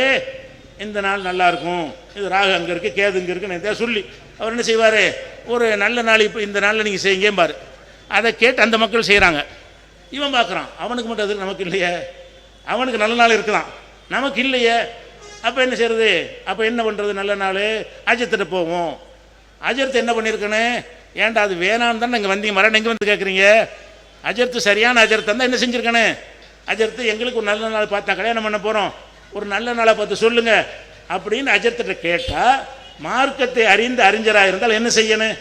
இது இஸ்லாத்தில் இல்லை, நல்ல நாள் கெட்ட நாள் கிடையாது, எல்லா நாளும் நல்ல நாள் தான், அதனால் நீ எப்போ உனக்கு எப்போ வசதி எப்போ செஞ்சுக்க அப்படின்னு சொல்ல வேண்டிய அஜர்த்து என்ன பண்ணுறாருன்னு கேட்டால், நல்ல நாள் தானே, நீ அந்த பிறையில் வை, பிற 7ல் வை, பிற 3ல் வை, வியாழக்கிழமை வச்சிடாத, செவ்வாய்க்கிழமை வச்சிடாத, புதன்கிழமை வை, புதன் கிடைச்சாலும் பொண்ணு கிடைக்காது, பொண்ணு கிடைச்சாலும் புதன் கிடைக்கும், பழமொழி வச்சுக்கிறாங்க. இந்த மாதிரியான தேவை சொல்லி அந்த கிழமையில் வை, இந்த பிறையில் வைன்னு அஜர்த்து சொல்கிறார். இப்போ வந்து இதை ஏற்றுக்கு செய்கிறீங்களா? இப்படி செய்வதற்கு நீங்கள் எங்கேருந்து எடுத்தீங்க இதை? இப்படி நபிகள் நாயகம் ஸல்லல்லாஹு அலைஹி வஸல்லம் அவர்கள் நீங்கள் திருமணம் செய்யும் பொழுது நல்ல நாளை தேடிக்கொள்ளுங்கள், அஜர்த்து மாட்ட போய் கேட்டுக்கொள்ளுங்கள், அல்ல இந்த மாதத்தில் செய்யுங்கள், இந்த மாதத்தில் செய்யாதீர்கள் என்று ஏதாவது ஹதீஸ் சொல்லியிருக்கிறாங்களா? இல்லவே இல்லை. அந்த காலத்தில் ஒரு நம்பிக்கை இருந்து ஷவ்வால் மாதம், ஷவ்வால்னு சொன்னால் நம்ம நோன்பு பெருநாள் மாதம், ரமலானுக்கு பிறகு வர்ற மாதத்துக்கு பேர் ஷவ்வால். அப்போ நோன்பு பெருநாளைக்கு பிறகு வரக்கூடிய மாதம் ஷவ்வால் மாதத்தில் பீடை மாதம், அப்போ கல்யாணம் பண்ணக்கூடாது, நல்லது கெட்டது பண்ணக்கூடாது என்று காஃபிர்கள் அன்றைக்கி நம்பியிருந்தாங்க. ரசூலுல்லாஹ்வுடைய காலத்தில் இஸ்லாத்தில் இல்லாத மக்கள் என்ன நம்பினாங்க? இந்த நல்ல நாள் கெட்ட நாளுங்கிறது வந்து இது பீடையான ஒரு மாதம், செவ்வால் மாதம் நல்லது செஞ்சால் விளங்காது என்று நம்பி இருந்தாங்க. அப்போ ஆயிஷா நாயகி சொல்கிறாங்க, நபிகள் நாயகம் ஸல்லல்லாஹு அலைஹி வஸல்லம் அவர்கள் என்னை ஷவ்வாலில் தான் திருமணம் செய்தார்கள். ஷவ்வாலில் தான் நாங்கள் இல்லற வாழ்க்கையை தொடங்கினோம். நபிகள் நாயகத்துக்கு என்னை விட விருப்பமான மனைவி யார் இருந்தார்? நான் ஷவ்வாலை கல்யாணம் பண்ணி கெட்டு போயிடலையே, நல்லாவில் இருந்தேன். நீங்கள் எந்த மாதத்தை பீடை என்று நினைக்கிறீர்களோ அந்த பீடை மாதத்தில் தான் எனக்கு திருமணம் நடந்தது. அந்த திருமணத்திற்கு நன்றாக இருந்தேன். நீங்களாக மூட நம்பிக்கையில் செவ்வால் மாதத்தை பீடைன்னு ஒதுக்கி இருக்கிறீர்கள். அதுக்கு பிறகு அந்த மாதத்தில் திருமணம் செய்த நான் நல்ல நிலையில் இருக்கிறேன். என்னை விட அழகான ரசூலுல்லாஹ்விடத்தில் அதிக அன்பு பெற்ற மனைவி யார் இருக்கிறார் என்று ஆயிஷா நாயகி கேட்குறாங்க. அப்போ இதில் என்ன பாடம் கற்றுருக்குறோம்? எதை பீடைன்னு அந்த மக்கள் நினைக்கிறாங்களோ அதை உடைக்கிறாங்க ரசூலுல்லாஹ் வேணும்ட. செவ்வால் பீடையா, செவ்வாலை கல்யாணம் நான் பண்ணுறேன் அப்படின்னு ரசூலுல்லாஹ் என்ன செய்கிறாங்க? எதை பீடைன்னு சொல்கிறானோ அந்த பீடை மாதத்தில் திருமணம் செஞ்சு உடைச்சி காட்டுறாங்க. நீங்கள் என்ன பண்ணுறீங்க? சஃபர் மாதம் பீடை மாதம், நீங்கள் சஃபர் மாதம் பீடை மாதம் எங்கேருந்து எடுத்தீங்க? சஃபர் மாதம் பீடைன்னு சொல்லி ரசூலுல்லாஹ் சொன்னாங்களா? இல்லை. ரசூல் ஸல்லல்லாஹு அலைஹி வஸல்லம் வந்து சஃபர் மாதம் பீடை என்று சொல்லவே இல்லை.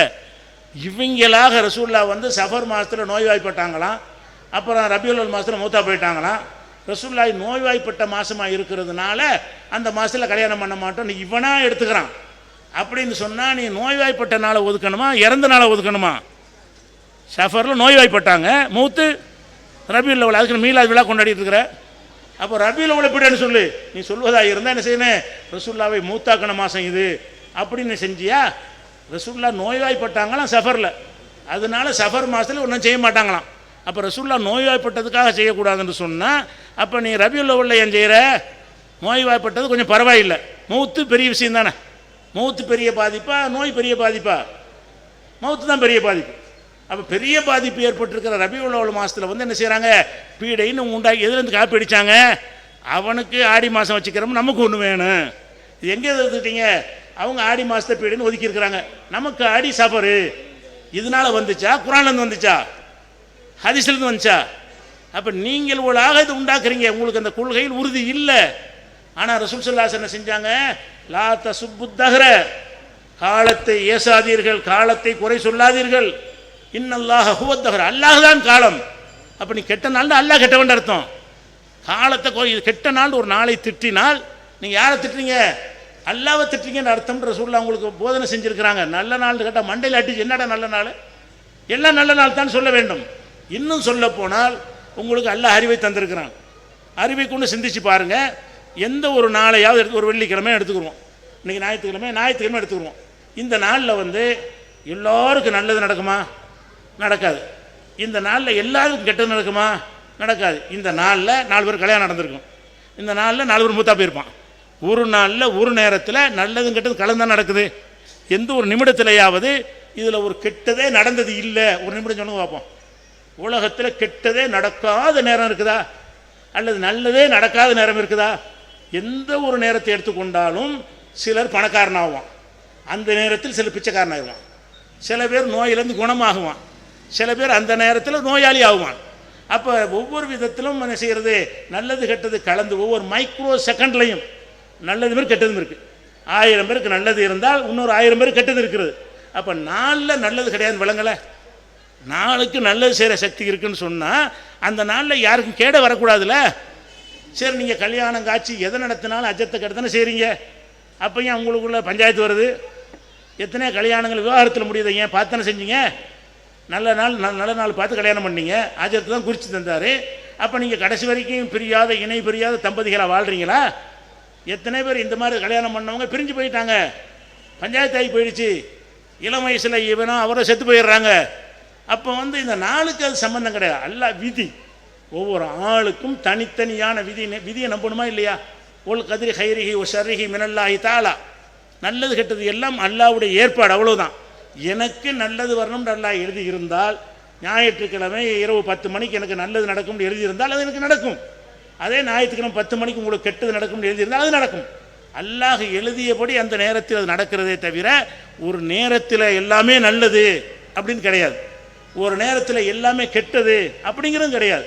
அப்போ எல்லா இன்னும் சொல்ல போனால் ரசூல் ஸல்லல்லாஹு அலைஹி வஸல்லம் பிறந்தது ரபியுல் 12ங்கிறாங்க, அதுக்கு ஆதாரம் இல்லை. இவங்களா சொல்கிறாங்க என்ன ரசூல்லா பிறந்ததுக்கு அப்போலாம் இந்த பதிவு புத்தகம்லாம் கிடையாது. ஜனன பதிவு பஞ்சாயத்து போர்டில் பதிவு பண்ணுறவங்க பிறந்துட்டாருன்னு அதெல்லாம் இருந்துச்சு அந்த காலத்தில். ரசூல்லா எப்போ பிறந்தாங்க என்பதற்கு ஆதாரம் கிடையாது. ஏன்னு கேட்டால் அவங்க எத்தனையோ குழந்தைகள் பிறந்த மாதிரி இருந்தாங்க. இறந்ததுக்கு ஆதாரம் இருக்குது. ஏன்னா இறக்கும்போது பெரிய மனிதர் ஆகிட்டாங்க, தலைவர் ஆகிட்டாங்க, மக்கள்லாம் அவங்களை அறிந்து கொண்டவனாக இருந்ததுனால அவங்களுடைய மௌத்து வந்து எல்லாருக்கும் தெரியும். பிறக்கும்போது ஒரு குழந்தை அவ்வளோதான், பிறக்கும்போது அவங்க யாருன்னு தெரியாது. அப்துல்லா ஒரு குழந்தை பறிச்சு அவ்வளோதான். அதனால எப்போ பிறந்தாங்கன்னு கிடையாது. அப்போ ரபியுல் அவ்வலில் பிறந்ததுக்கு ஆதாரம் கிடையாது. ரபியுல் அவ்வலில் இறந்ததுக்கு ஆதாரம் இருக்குது. இறந்த மாதத்தில் பிறந்தநாள் கொண்டாடுறவன் பிறந்த ரபியுல் அவ்வல் வந்து மீலாதுல கொண்டாடுறான்ல. இந்த மீலாதுல எப்போ கொண்டாடுறான்? ரபியுல் அவ்வலில் கொண்டாடுறான். ரபியுல் அவ்வல் 12 ரசூலுல்லாஹ் வந்து பிறந்தாங்கன்னு ஆதாரம் இருக்கா? எப்போ பிறந்தாங்கன்னு ஆதாரம் கிடையாது. ரபியுல் அவ்வலில் எந்த மாதம் எந்த தேதியில் பிறந்தார்கள் என்பதற்கு கட்டுக்கதை தான் இருக்கே தவிர ஹதீஸுகளில் ஆதாரம் இல்லை. அப்போ 12 பிறந்தாங்கன்னு இவனா நினச்சிக்கிட்டு பிறந்தாதுக்கு ஏன் கொண்டாடுற? அப்போ என்ன பார்க்குறோம்னு கேட்டால் இந்த நல்ல நாள் கெட்ட நாள் என்று இந்த விஷயங்கள் எல்லாமே நம்ம அட்ஜஸ்ட் பண்ண கொள்கையில் வளைந்து கொடுக்கறதுனால, கொள்கையில் பிடிமானம் இல்லாதனால நம்மகிட்ட வந்து சேர்ந்துருக்கிறது. இன்னும் சொல்ல போனால் நல்ல நாள் கெட்ட நாள் மாத்திரம் இல்லை, போய் இந்த ராசிக்கல் வாஸ்து இதில் எல்லாம் நம்ம மக்கள் மூழ்கி கிடக்கிறாங்க. அட வீடு கட்டுறீங்க, வீடு கட்டினா பிஸ்மில்லான்னு கட்டிட்டு போயிட வேண்டியதானே. வீட்டுக்கு பூஜை, பூமி பூஜை. பூமி பூஜை எங்கேருந்து எடுத்துக்கிட்டீங்க? பூமிக்கு பூஜை செய்யணுக்கு என்ன இருக்குது மார்க்கத்தில்? எங்கே இருக்குது? ரசூல்லா வந்து எந்த ஒரு பில்டிங்கை கட்டும்போது பூஜை செஞ்சாங்க, ஒரு பூஜையும் செய்யவில்லை. அப்போ மற்றவங்க செய்கிறத பார்க்குறீங்க. வீடு கட்டுறதா இருந்தால் இன்னொன்று செய்யணும், தாளம்பூ கட்டி தொங்க விடணும், வாழை மரத்தை நடணும், அதை செய்யணும், மஞ்சளை தடவணும், பூமூத்தை வைக்கணும், இப்படி எல்லாம் என்னென்னமோ அவங்க சொல்லி வச்சுருக்கிறாங்க. அது அவங்க நம்பிக்கை. அவங்களா செஞ்சு யாரோ ஒருத்தர் சொன்னதை கேட்டு அவங்க செய்கிறாங்க. அவங்களுக்கு அந்த கடவுள்கிட்ட வந்தது கிடையாது. யாரோ ஒரு பாதிரியார் ஒரு சாமியார் சொல்லியிருப்பார். அதை நம்பிக்கிட்டு அந்த பூமிக்கு பூஜை செய்கிறாங்கன்னு சொல்லி நீங்களாம் அதை பண்ணுறீங்களா இல்லையா? முஸ்லீம்கள் வீடு கட்டும்போது பூஜை செஞ்சு தானே கட்டுறீங்க. அப்புறம் என்ன லாயிலா இல்லைல்லா? லாயிலா இல்லை இங்கே இங்கே இருக்குது. லாயிலா இல்லா உதட்ட இருக்குது. கிளிப்புள்ள சொல்கிற மாதிரி கிளிப்புள்ள லாயிலா இல்லா சொன்னதுக்கு எதாவது வழங்குமா? ஒரு கிளி எடுத்து வளர்த்து சொல்லி கொடுத்து அழகாக சொல்லணும் லாயிலா இல்லலாம். ஆனால் அதோட அர்த்தம் தெரியாது, அதனுடைய கருத்து அதுக்கு தெரியாது. அந்த மாதிரி தான் நம்ம இருக்கிறோம். அப்போ நம்ம மற்றவங்களை பார்த்து பார்த்து காப்பி எடுத்து தான் இந்த ஜோசியம் பார்க்குறது. ஜோசியம் பார்க்குறது ஒரு பொருள் காணா போச்சு. காணா போச்சுன்னா என்ன செய்யணும்? அல்ல அடுத்து வாசிங்க, போலீஸில் கம்ப்ளைண்ட் பண்ணுங்கள், தெரிஞ்சவங்கள்ட்ட விசாரித்து பாருங்கள், தேட வேண்டிய அளவுக்கு தேடி பாருங்கள். அதான் மனுஷன் செய்ய வேண்டிய வேலை. ஒரு பொருள் காணா போச்சுன்னு சொன்னால் அதுக்கு செய்கிற வேலை இதுதான். காணா போனோன்னு என்ன செய்கிறான்னு கேட்டால் அஜத்தில் ஓடுறான். ஏன் அஜத்தில் ஓடுறான்? பிற சமுதாய மக்களை பார்க்குறான். அவங்க காணா போச்சுன்னா ஐயர்கிட்ட ஓடுவாங்க, சாமியார்கிட்ட ஓடுவாங்க. ஐயா காணா போச்சுங்க, என்ன செய்கிறது? அவன் என்ன செய்வான்? ஆடு காணா போச்சா? ஆமாம், பச்சை இலையில் ஒரு கருப்பு மைய தடவி ஆடு வந்து 48 கிலோமீட்டருக்கு அப்பால் அந்த கிராமத்தில் மேய்ஞ்சிக்கிட்டு இருக்குது, அங்கே போய் பாருவாங்க. இவன் போவான், இருக்காது. வந்து கேட்டால் நான் சொல்லும்போது இருந்துச்சு, இப்போ எங்கே போயிருக்குன்ட்டுருவாங்க.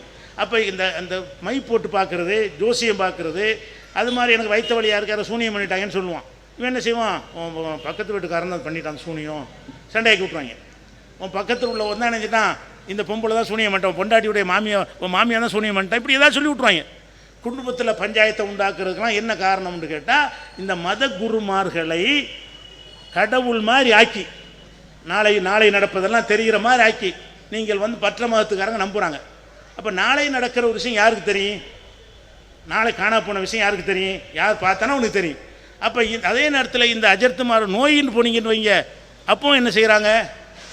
நோய் வந்தால் நீங்கள் என்ன செய்யணும்? நாட்டு வைத்தியம் பண்ணுங்கள், வீட்டு வைத்தியம் பண்ணுங்கள், இல்லாட்டி ஆஸ்பத்திரிக்கு அப்போலோ ஆஸ்பத்திரிக்கு போங்க.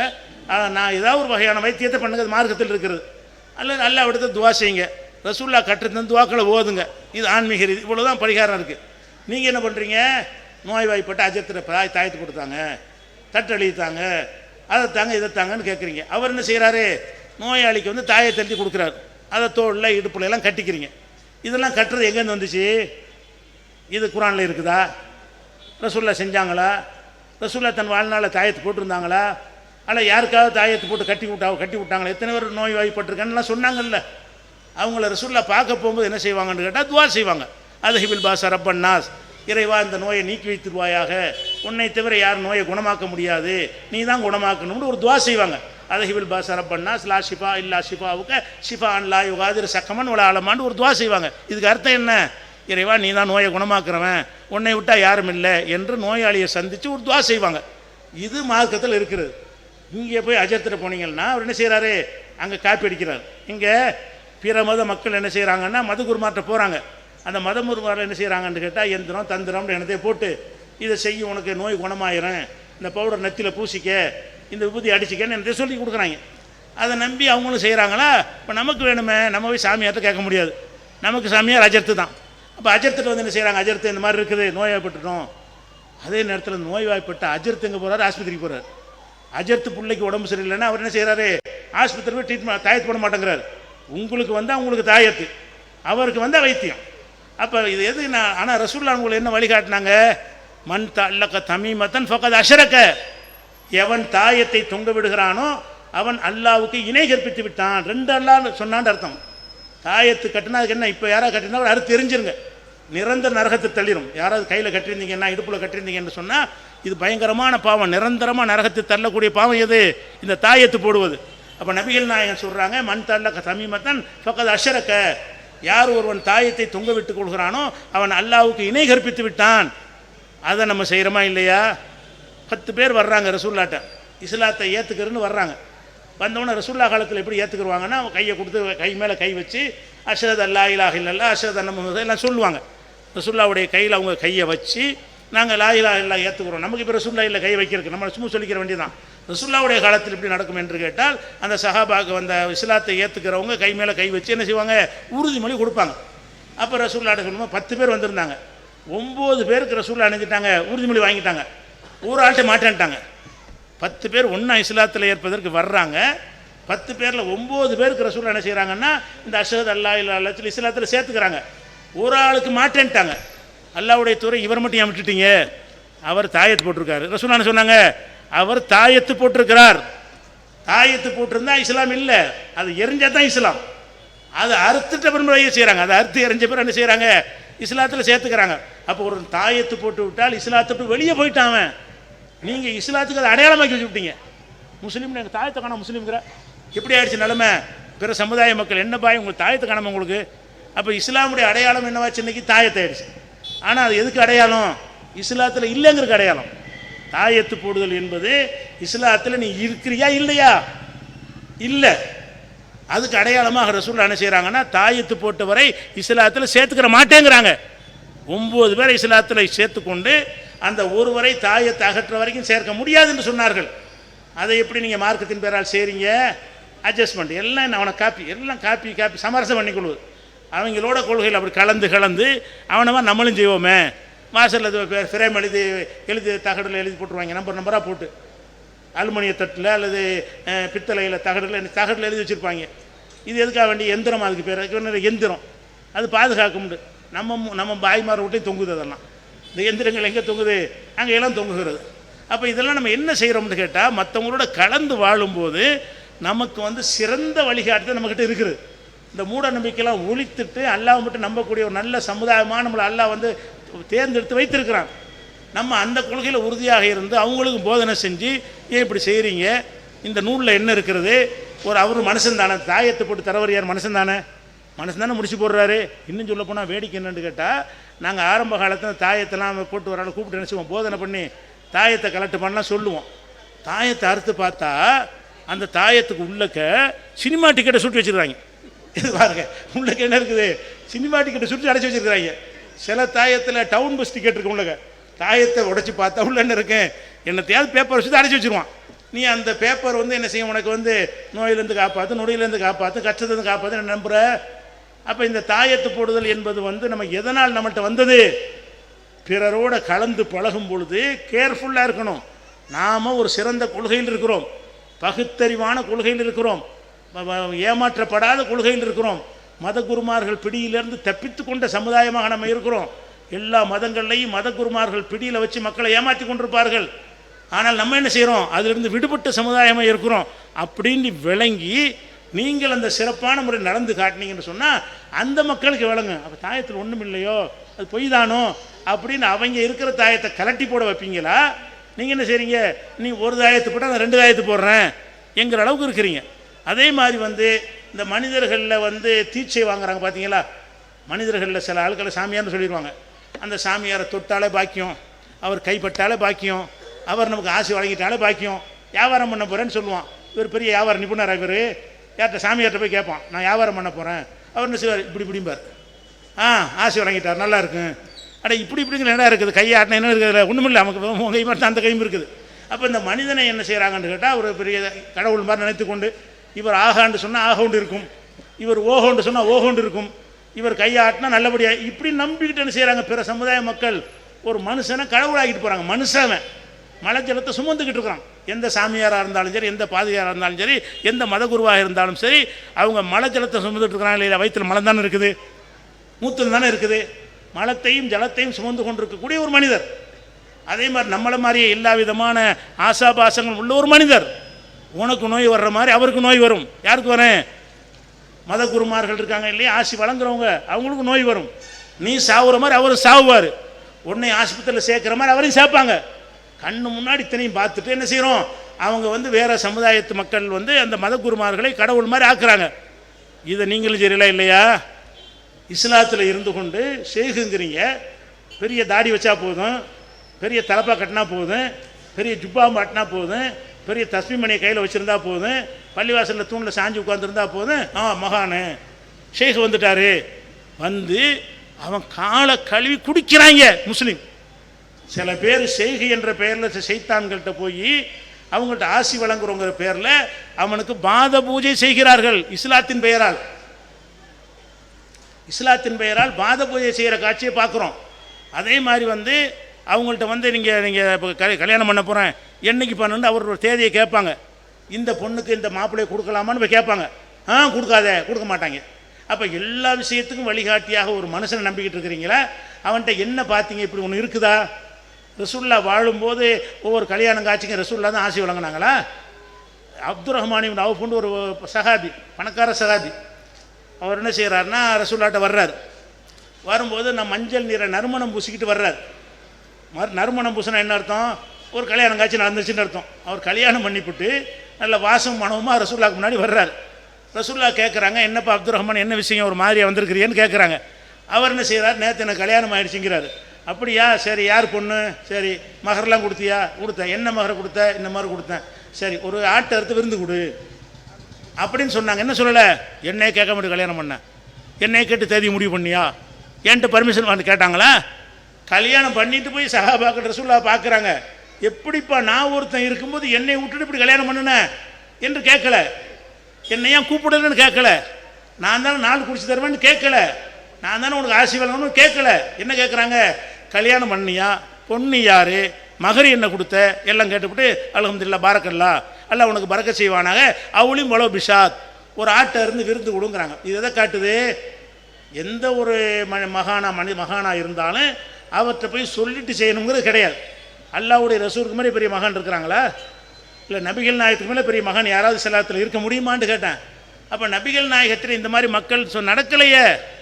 இன்னும் சொல்ல போனால் இந்த காலில் விழுந்து வணங்குறாங்களே, இன்றைக்கி பார்க்குறோம். எல்லா மத தலைவர்கள் காலிலையும் யார் விழுவுறா, மக்கள் போய் விழுவுறாங்க. மத தலைவர்களாக இருந்தால் பெரிய பெரிய மன்னராக இருப்பாங்க, காலில் விழுவாங்க. பிரதமராக இருப்பான், அவன் கீழே காலில் உட்காந்துருப்பான். ஜனாதிபதியாக இருப்பான், கீழே உட்காந்துருப்பான். சாமியார் மேலே உட்காந்துருப்பார். என்னத்தை அவரை கண்டுட்டீங்க? அவர் போட்டுக்கிற அந்த ட்ரெஸ்ஸு வித்தியாசமாக இருக்குது, அதுதானே பார்த்தீங்க. அவர்கிட்ட என்ன இருக்குதுன்னு நீங்கள் பண்ணிட்டீங்க. என்ன பவர் இருக்குது அவர்கிட்ட? ஒன்றும் கிடையாது. அவர் வந்து ஒரு 4 லிட்டர் தண்ணீரை குடிக்க சொல்லிட்டு ஒன்றுக்கு போகாமல் இருன்னு சொல்லி பாருங்க பார்ப்போம், இருக்க முடியுமா அவரால்? அப்புறம் என்ன போய் அவன்கிட்ட தெய்வங்கிறீங்க? குடித்த தண்ணி மூத்திரமாக வந்து போய் மூத்திரம் பயமாக இருக்க முடியுமா அவனால்? அப்போ சபையில் கொண்ட மாடியில் உட்கார வச்சு என்னத்தை நீங்கள் பார்த்துறீங்க அவன்கிட்ட?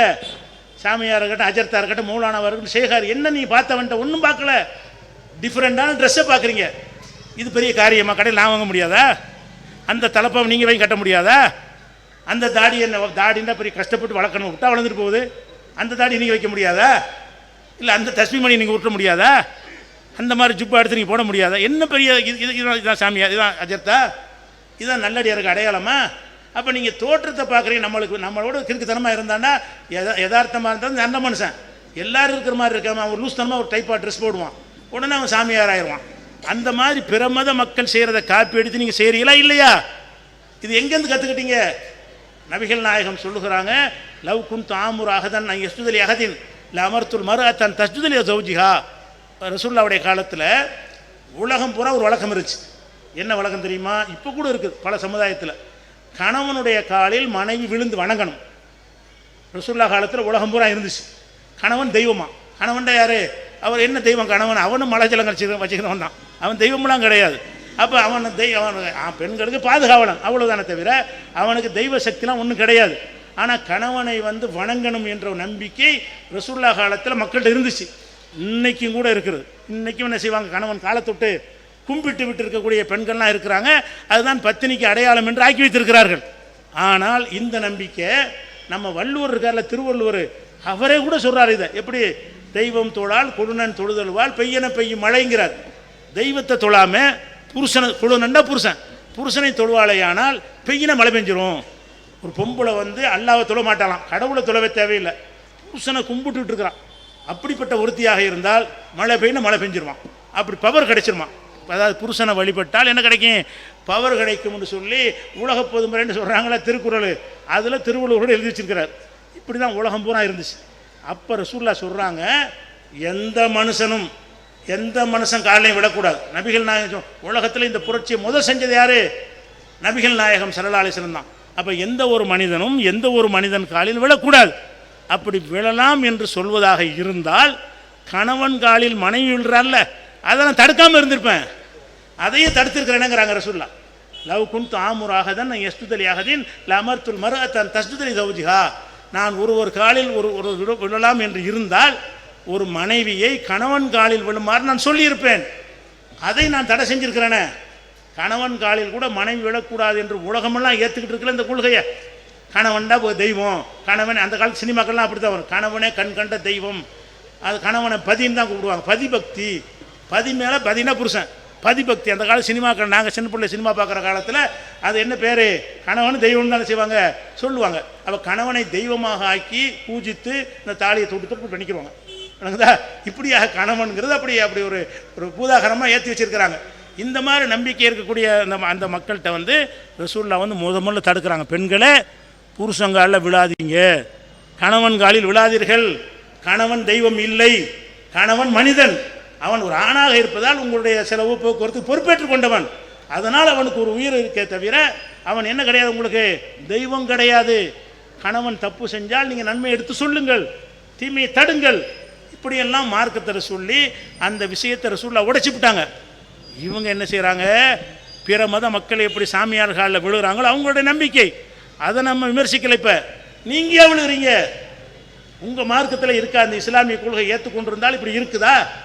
முகமது நபி அவர்கள் காட்டிய வழியில் இந்த மாதிரி காலில் விழணும்னு சொல்லி தந்தாங்களா? வேணான்னு சொல்லி தந்தாங்களா? வேணான்னு சொல்லி தந்தாங்க. அப்போ எந்த ஒரு மனிதன் காலில் விழுவதற்கு தடை செஞ்ச மார்க்கத்தில் இருந்து கொண்டு முஸ்லீம்களிடையே ஷேகு, முரீது, பையத்து இப்படிங்கிற ஒரு கூட்டம் கிளம்பி அவனுக்கு பின்னாடி எல்லாம் ஓடிக்கிட்டு இருக்கிறீங்க. இன்னும் சொல்ல போனாங்க, நீங்கள் யாரெல்லாம் பெரியார் மகான் எந்த சமுதாயத்தை வேணால் எடுத்துக்கிறங்க, பார்த்தீங்களோ அவர்கள்ட்ட வந்து மற்ற மக்கள்கிட்ட இருக்கிற நல்ல தன்மை கூட அவங்கள்ட்ட இருக்காது. மற்ற மக்கள்கிட்ட இருக்கிற நல்ல தன்மைகள். இப்போ வெள்ளம் வந்துச்சு, புயல் வந்துச்சுங்க. இந்த புயலுக்கு நீங்கள்லாம் நிதி கொடுத்துருப்பீங்களா? ஏதாவது புயல் அடிச்சிருக்கு நிதி கொடுங்கன்னு கேட்டால் என்ன செய்வீங்க? 5-10 கொடுத்துருப்பீங்க. திருநெல்வேலியில் புயல் வந்துச்சு, தூத்துக்குடியில் வெள்ளம் வந்துச்சுல, வெள்ளத்துக்கு நிவாரணம் கொடுங்கன்னு உங்கள்கிட்ட கேட்டால் என்ன செய்வீங்க? அந்த செய்தி உங்களுக்கு வந்தால் 5, 10, 100, 20 கொடுப்பீங்க. எல்லா மனிதர்களும் இந்த மாதிரி பாதிப்பு வரும்போது உதவி செய்கிறாங்கல்ல. இந்த மாதிரி உதவி செய்யக்கூடியவர்களில் இந்த சாமியார் வந்து ஏதாவது செஞ்சு பார்த்துருக்கீங்களா? சினிமாக்காரெலாம் வந்து செய்வான். சினிமா நடிகர்லாம் வந்து என்ன செய்வான்? நான் சாப்பாடு கொடுக்குறேன், நான் 500 சாப்பாடு கொடுக்குறேன் அப்படின்னு சினிமா நடிகர்லாம் உதவி செய்வான். யார் செய்ய மாட்டான்? இந்த லட்சமாக பக்தர்கிட்ட வாங்குறான்ல கோடி கோடியா, இந்த எல்லா சாமியும் சொல்கிறாங்க. வேறு மத சாமியார் சொல்லலை, முஸ்லீம்களோட சாமியார் உள்பட, இஸ்லாத்தின் பெயரால் இருக்கிற சாமியார் உள்பட என்ன செய்கிறாங்க? கொடுத்து நீங்கள் பார்க்க முடியாது, வாங்கித்தான் திம்பாங்க. அப்போ யார் நல்லவன், யார் சிறந்தவன்? அடுத்தவர் கொடுக்குறவன் சிறந்தவனா, வாங்கிக்கிட்டே இருக்கிறவன் சிறந்தவனா? கோடி கோடியாக வைத்திருக்கிறார்கள். சுனாமி வரும்பொழுது பெரிய பெரிய நடிகர்லாம் வந்து வீடு கட்டி கொடுத்தாங்க. விவேக் ஓபராய்ங்கிற நடிகன் கொண்டு வந்து மகாபலிபுரம்ங்கிற ஒரு இடத்துல எல்லாருக்கும் சுனாமியில் பஞ்சம் வீடு கட்டி கொடுத்தான். அந்த மாதிரி வீடு கட்டி கொடுத்தார சாய்பாபா கட்டி கொடுத்தாரா, சங்கராச்சாரியர் கட்டி கொடுத்தாரா, பங்காரடிகள் கட்டி கொடுத்தாரா, அல்ல முஸ்லீமில் உள்ள சாமியார் யாராவது கட்டி கொடுத்தாங்களா? நம்மளை விட அவங்க நல்லவங்க கிடையாதுங்க. நீ காலில் உழுவுறிய, நீ மேலானவன் அவனை விட. ஏன்னு கேட்டால் நீ இருந்த இடத்துல படுத்துக்கிருவ, கிடைச்சே சாப்பிட்டு இருந்துருவ. அவங்களுக்கு நாக்குக்கு ருசியாக கொடுக்கணும். பேர் தான் சாமியார், பேர் தான் அஜர்த்து. நீங்கள் சாப்பிட்லாம் சாப்பிட மாட்டார், பணக்கார வீட்டு தான் வருவார். அப்புறம் எங்கே வருவார்? ஏழை வீட்டில் சாப்பாடு கொடுத்தா வரமாட்டார். நல்ல பணக்காரன் வீட்டுலாம் இருப்பார். குஷன் இவ்வளோ பேருக்கு குஷன் போடணும், அப்போ தான் படுப்பார். நமக்கு வெறுந்தரில் போட்டு தூங்கிடுவோம். யார் மேலானவர்? நம்மளா அவரா? அப்போ எல்லா வகையிலையும் பண்பட்டவர்களாக நீங்கள் இருந்து கொண்டு பிற மதத்தை காப்பி அடித்துக்கொண்டு மதகுருமார்களுக்கு காலில் விழுகிறீங்களா இல்லையா? இது என்னது? இதான சமரசம்? அப்போ சமரசம் இல்லாமல் இருக்க வேண்டும் என்று ஒரு கொள்கையை அல்லாஹ் நமக்கு தந்திருக்கிறான். அதில் வளையவே செய்யாதீங்க. அல்லாஹ் என்ன செய்கிறான்? பத்தூளவு துதுகினும் பொய்யுதுகினோன், நீ வளைந்து கொடுத்தால் அவர்களும் வளைந்து கொடுக்க தயாராக இருக்கிறார்கள். ஃபலா துதியில் முகதிபீன், அந்த பொய்யர்களுக்கு நீ பணியாதே. அல்லாஹ் சொன்னான். அவன் வளைகிறாங்க இருக்கா, நீனு வளைஞ்சிடாத. கொள்கையில் இரும்பு மாதிரி நில்லு, உறுதியாக நில்லு, உடும்பு போல இரும்பு பிடியாக பிடித்து கொண்டு நில்லு அப்படின்னு ரசூல் ஸல்லல்லாஹு அலைஹி வஸல்லம் அல்லாஹ் கட்டளை இருக்கிறான். வளையக்கூடாது. வளையக்கூடாது என்று சொன்ன மார்க்கத்தில் இருந்து கொண்டு எங்கெல்லாம் வளையிறீங்க? எல்லாத்துலேயும் வாழ்க்கை முழுதும் வளையிறீங்க. எல்லாத்துலேயும் வளைஞ்சிருச்சு. அவ்வளோ விஷயம் நம்மகிட்ட நடக்கிற அம்புட்டு விஷயங்களுமே காப்பீடிக்கப்பட்டதாக, அட்ஜஸ்ட்மெண்ட் செய்து பிறரிடமிருந்து பெற்றுக்கொள்ளப்பட்டதாகத்தான் இருக்கிறது. இப்படியான விஷயங்களை எல்லாம் ஒழிக்க வேண்டும் என்பதற்குத்தான் இந்த மார்க்கம் சமரசம் செய்யாமல் இருக்க வேண்டும். இந்த மார்க்கம் உங்களுக்கு என்ன சொல்லி தருகிறது? எந்த வகையிலையும் சமரசம் செஞ்சிடாது. சமரசம் செய்கிறன்னு அர்த்தம் அடுத்தவனை பார்த்து காப்பி அடிச்சிடாது. நீ உனக்குன்னு ஒரு வழி இருக்கிறது, அந்த வழி அல்லாஹ்விடமிருந்து வந்த வழி. உனக்கு தரப்பட்டிருக்கிற வழி யாருடைய வழி? படைத்த இறைவன், நம்மளை படைச்சி எல்லாம் அறிந்திருக்கக்கூடிய இறைவன் இதை இப்படித்தான் செய்யணும்னு காட்டி தந்திருக்கிறான். எல்லா வழிகளையும் அல்லாஹ் உங்களுக்கு கற்றுத்தந்திருக்கும் பொழுது, அல்லாஹ்விடமிருந்து பெற்ற சிறப்பான வழி உங்களுக்கு இருக்கும் பொழுது அதை உறுதியாக நீ கடைப்பிடிக்கணுமா? மற்றவங்க என்ன செய்கிறாங்கன்னு காப்பி அடிக்கணுமா? அந்த காப்பி அடித்தல் கூடாது என்பதற்கு தான் இவ்வளோ செஞ்சு காட்டுறோம். அதே மாதிரி நம்ம பார்க்குறோம், இந்த பெரியார்கள் மகான்களை வணங்கக்கூடிய இந்த கூட்டத்தார் இருக்கிறார்கள் இல்லையா, இவங்க என்ன செய்கிறாங்கன்னு கேட்டால் அவங்கள்ட்ட நாளைக்கு நியாயப்படுத்துவாங்க. நாங்கள் என்ன அவங்க அல்லாண்ட சொல்லிவிட்டோம், ஏன்டா இப்படிலாம் சரி என்று கேட்டால் அவங்கள்ட்ட என்ன செய்வாங்க? அவுளியாவை யாராவது அல்லான்னு சொன்னாங்களா? அவுளியாங்கிறாங்களா? அவர் அல்லாண்டு யாராவது சொல்கிறாங்களா? இல்லை, அவரை மனுஷன் தான் சொல்கிறாங்க. நாங்கள் எதுக்கு அவுளியாட்ட போய் கேட்குறோம்? அவுளியா அல்லாட்ட வாங்கி தருவார். அவுளியா என்ன செய்வானா? நாங்கள் அவுளியாவுக்கு ஒரு காணிக்கை போட்டோம்னு சொன்னால் அவர் நேரடியாக தரமாட்டார், அல்லாவிடத்தில் பேசிக்கிச்சு எங்களுக்கு வாங்கி தருவார், அல்லாவுக்கு நெருக்கமானவர் அவர், அதனால தான் செய்கிறோன்னு ஒரு ஜமாலிப்பு கொடுப்பாங்க. அப்போ அல்லாவுக்கு இவர் சொல்லி கொடுப்பாரான். யார்? அவுளியா போய் உங்களை பற்றி அல்லாட்ட சொல்லி வாங்கி தருவாராம். இப்போ நீங்கள் சிந்திச்சு பார்க்கணும், அல்லாவுக்கு சொல்லி தருவார்னு அல்லாவுக்கு தெரியாதுன்னு சொல்லி கொடுக்கணும். சொல்லி கொடுக்குறதா இருந்தால் என்னை பற்றி ஒரு ஆளுக்கு தெரியும். எங்கள் வாப்பாவுக்கு என்னை பற்றி தெரியும், நீங்கள் போய் எங்கள் வாப்பாவுக்கு நீங்கள் சொல்லிக் கொடுக்கணுமா? எங்கள் தாயாருக்கு என்னை பற்றி தெரியும், நீங்கள் போய் என்னை பற்றி என் தாயாருக்கு சொல்லிக் கொடுக்கணுமா? நீங்கள் சொல்லிக் கொடுக்குறது அதிகமாக அவங்க தெரிஞ்சு வச்சுருக்குறாங்க. அப்போ அல்லாஹ் ரப்பல் ஆலமீனுக்கு உங்கள் அத்தனை பேரையும் தெரியுமா தெரியாதா? தெரியும். நீங்கள் செஞ்ச எல்லா நல்லதும் தெரியுமா தெரியாதா? அவனுக்கு தெரியும். நீங்கள் செஞ்ச எல்லா கெட்டதும் அவன்கிட்ட ரெக்கார்டில் இருக்கா இல்லையா? இருக்குது. நீங்கள் மனசில் நினைக்கிறீங்களா அது கூட அவனுக்கு தெரியுமா தெரியாதா? தெரியும். அப்புறம் நீ இவர் சொல்லித்தர போகிறா, என்னத்தை போய் சொல்லித்தரப்போற? அவனுக்கு தான் எல்லாம் தெரியுமே. இறைவன்கிட்ட யாரும் சொல்லி தந்ததான் அறிஞ்சு கொள்வானா? உங்களுடைய ஒவ்வொரு செயலையும் ரெக்கார்டில் வைத்திருக்கக்கூடியவன் இறைவன். அப்படி உங்களை நம்ப சொல்கிறது மார்க்கம். மறுமை நாளில் அல்லாஹ் என்ன செய்வான்? எல்லாருக்கும் ஒரு பதிவேட்டை கொடுப்பான். என்ன கொடுப்பான்? இந்த அடாவும் பதிவேடு. அதில் என்ன இருக்கு? நீங்கள் பருவம் அடைஞ்சதில் இருந்து சாவுற வரைக்கும் என்னென்ன பேசுனீங்க, என்னென்ன செஞ்சீங்க, என்னென்ன சண்டை போட்டீங்க, யாருக்கு அநியாயம் பண்ணீங்க, யாருக்கு துரோகம் பண்ணீங்க, என்ன மோசடி பண்ணீங்க, அம்புட்டு மேலே பொய் புறம் கோடு எல்லாம் ரெக்கார்டாக இருக்கும். அது தூக்கி எல்லாம் வீசும். அந்த புட்றா மறுமை நாளில் எழுப்பி எல்லாம் என்ன செய்வான்னு கேட்டால் அனைத்து பேருக்கும் அந்த பட்டியலை கொடுப்பான். இக்கிற கிதாபக்க இப்படி சொல்லுவான்ல, குரானில் இருக்கிறது. உனக்கு தந்த இந்த பேப்பரை படித்துப்பார், இந்த கிதாபை இந்த வாசித்துப்பார். ஹஃபாபி நஃப்சிக்கல் யௌம அலைக்க ஹசீபா, உனக்கு மதிப்பெண் போடுவதற்கு நீ போடுற மார்க்கு, இந்த பேப்பருக்கு என்ன மார்க் போடுற நீ சொல்லு. கேட்டால் ஒன்றும் பூஜ்ஜியமாக இருக்கும். நம்ம பேப்பர் எல்லாம் தூக்கி போட்டான்னு சொன்னால் நன்மை கொஞ்சோண்டு இருக்கும், தீமை நிறைய இருக்கும். நீனே மார்க் போடுறான்னு நல்லா சொல்லுவான். அல்லாஹ் கருணை செஞ்சாலே தவிர சொர்க்கத்துக்கு போக முடியாது. இப்படி எல்லா விஷயத்தையும் ரெக்கார்டாக வைத்திருக்கிற அல்லாட்ட போய் இந்த அவுளியா என்ன செய்வானா? அநியாயம்லாம் பண்ணியிருப்பானா? இந்த அவுளியா போய் அல்லாஹ் நல்லடியாக இருப்பாரான், அல்லாஹ் நம்பிடுவானா? எல்லாம் அல்லாஹ் தெரிஞ்சு வச்சுருக்கும் போது இவர் என்ன ரெக்கமெண்ட் பண்ண போகிறாரு? அப்போ இதெல்லாம் சிபாரிசு பண்ணுவார். இப்படிலாம் ஒரு தவறான நம்பிக்கைகளை உங்களுக்கு ஊட்டப்பட்டு இந்த விஷயத்தை என்ன செய்கிறீங்க? செஞ்சுக்கிட்டு இருக்கிறீங்க. அப்போ இந்த மாதிரியான விஷயங்கள் எல்லாம் நம்மகிட்ட வந்தது காரணம் என்னென்னு கேட்டால் காப்பி அடித்ததுனால தான் இது வருகிறது. காப்பி அடிக்கக்கூடாது, அட்ஜஸ்ட் பண்ணக்கூடாது. அது மாதிரி நீங்கள் வாழ்க்கையில் மற்றவங்களோட பழகிறீங்களா? பழகும்போது நிறைய விஷயங்களில் இதே மாதிரி சமரசம் பண்ணுறீங்க. கல்யாணம் பண்ணுறீங்க, கல்யாணம் எப்படி பண்ணுறீங்க? கல்யாணம் பண்ணுறதுக்கு மார்க்கத்தில் வழி சொல்லி தந்திருக்கா இல்லையா? நீங்கள் முஸ்லீம் தானே, அல்லாவை நம்புறீங்கல்ல, ரசூல்லாவை நம்புறீங்கல்ல, அவங்க எல்லாத்தையும் சொல்லி தந்துட்டாங்க நம்புறீங்கல்ல. அவங்க சொல்லித்தந்த எல்லாம் நல்லா தானே இருக்குது, நம்புறீங்கல்ல? அப்படி நம்பி இருந்தால் நபிகள் நாயகம் ஸல்லல்லாஹு அலைஹி வஸல்லம் உங்களுக்கு கல்யாணத்துக்கு சொல்லித்தந்த வழி என்ன? கல்யாணம் சொல்லித்தந்த வழி என்ன? கணவன் நல்ல சாலியான பொண்ணை தேர்ந்தெடுக்கணும், ஒப்பந்தம் செய்யணும், மகர் கொடுக்கணும், குறைந்த செலவில் நீங்கள் கல்யாணத்தை பண்ணிக்கணும், குறைஞ்ச செலவில் திருமணம் பண்ணிக்கிறணும். இவ்வளவு தான் இஸ்லாத்தினுடைய திருமணம் என்பது. திருமணம்னு சொன்னால் ஒரு கணவன் இருப்பார், மனைவி இருப்பாங்க, மனைவிக்கு ஒரு பொறுப்பாளர், தகப்பனோ சித்தப்பனோ பெரியப்பனோ அல்ல ஜமாத் தலைவரோ இருப்பாங்க. சாட்சி குறைஞ்சது 2, 100 கூட இருக்கலாம், குறைஞ்சபட்சம் எத்தனை பேர் வேணும்? 2 சாட்சி இருக்கணும், மகர் கொடுக்கணும். என்னுடைய மகளை உனக்கு கல்யாணம் பண்ணி தந்தேன், அவர் சமூகத்தோடு கல்யாணம் பண்ணி தந்தேன், நீ ஒத்துக்கிறியான்னு கேட்கணும். அவர் ஆமாம் பாரு, கல்யாணம் முடிஞ்சு போச்சு, அவ்வளோதான். இதுதான் இஸ்லாமிய திருமணம். இவ்வளோ சிம்பிளாக உள்ளது இஸ்லாமிய கல்யாணம். இந்த கல்யாணத்தை ரசூலுல்லாஹ் எப்படி நடத்த சொன்னாங்கன்னு கேட்டால், நீங்கள் இன்ன ஆலமன் நிக்காஹி பரக்கத்தன் ஐஸ்வர்ஹுமூனா, குறைஞ்ச செலவில் நடத்துகிற திருமணம் தான் பரக்கத்தான திருமணம் அப்படின்னு சொல்லிட்டாங்க. கொஞ்சம் கூட செலவில் நடத்தவும் செய்யலாம், மார்க்கத்தில் ஹராம் இல்லை, ஆனால் சிறந்தது இல்லை. சரி கல்யாணம் பண்ணலான்டாச்சு. இப்போ நம்ம எப்படி கல்யாணம் பண்ணுறோம்? அந்த கல்யாணம் பண்ணுவதற்காக வேண்டி ஒரு வாழை மரத்தை நடுறோம். கல்யாண மேடையில் என்ன செய்கிறோம்? கல்யாணத்துக்கு பந்தை போடுவாங்கல்ல, பந்தக்கால் நடணும். பந்தக்கால் நடுவதற்கு அஜர்த்தை கூப்பிட்டு, அஜர்த்து பந்தக்கால் நடப்போன்னு பாத்தியா போதுங்க. அவர் கல்யாணத்துக்கு பந்தல் போடும்போது அது ஃபாத்தியாம்பார். அப்போ போய் குச்சி ஊண்டுவாங்க. சட்டி தூக்கி அடுப்பில் வைப்பாங்கல்ல, அதுக்கு அஜர்த்து சட்டி வைக்க போகிறோம், அல் ஃபாத்திஹா. மாப்பிள்ளைக்கு வைக்கிற ஒரு தொப்பி வச்சுருப்பாங்க, தொப்பி தலையில் வைக்கணும். அஜர்த்து தொப்பி வைக்க போகிறோம், அல் ஃபாத்திஹா. அது சட்டி வைக்க பாத்தியா, பொட்டி வைக்க பாத்தியா, தொப்பி வைக்க பாத்தியான்னு ஒன்றுக்கு பாத்தியா ஓதிக்கிட்டே இருப்பார். இவ்வளோ செஞ்சு முடித்த பிறகு அந்த கல்யாணத்தில் வந்துட்டு பெரிய துவாவெலாம் செய்வார். என்ன துவா? அதுலேருந்து வேறு அலங்காரங்கள், சீரியல் லைட்டுகள், பாட்டு கச்சேரி. அந்த காலத்துலலாம் பாட்டு கச்சேரி இல்லாமல் கல்யாணம் கிடையாது. நாங்கள்லாம் சிறுவர்களாக இருந்த காலத்தில் வந்து கல்யாணம்னா இளையராஜா கச்சேரி, கங்கை அமரன் கச்சேரி இந்த காலத்தில் வைக்கிறாங்கல்ல. அந்த காலத்தில் என்ன நாவூர் நிபா கச்சேரி, முஸ்லீம் இஸ்லாமிய பாடகர்கள் அவங்களாம் கூட்டிகிட்டு வந்து என்ன செய்வாங்க? பாட்டு கச்சேரி வைப்பாங்க கல்யாணம். அப்போ தான் கல்யாணம் வந்து ஜொலிக்குமா. இந்த மாதிரி எல்லாம் செய்கிறீங்க. இதை செய்த எங்கேருந்து எடுத்துக்கிட்டீங்க? பிற மத மக்களை பார்க்குறீங்க. அவங்க கல்யாணத்துக்காக என்ன வேணாலும் செய்கிறாங்க. அந்த ஒரு நிகழ்ச்சி போட்டாங்க, நீயா நாடு, நான் முழுசாலாம் பார்க்க மாட்டேன், அதை கட் பண்ணி அனுப்புகிறாங்கல்ல, அதில் வருது. அதில் கேட்குறாங்க, நீங்கள் எவ்வளோ கல்யாணம் பண்ணீங்க? அப்படி 2 பார்ட்டி, கம்மியான செலவில் கல்யாணம் பண்ணியவர்கள், அதிக செலவில் கல்யாணம் பண்ணியவர்கள்ட்ட வச்சு கேள்வி கேட்குறான்.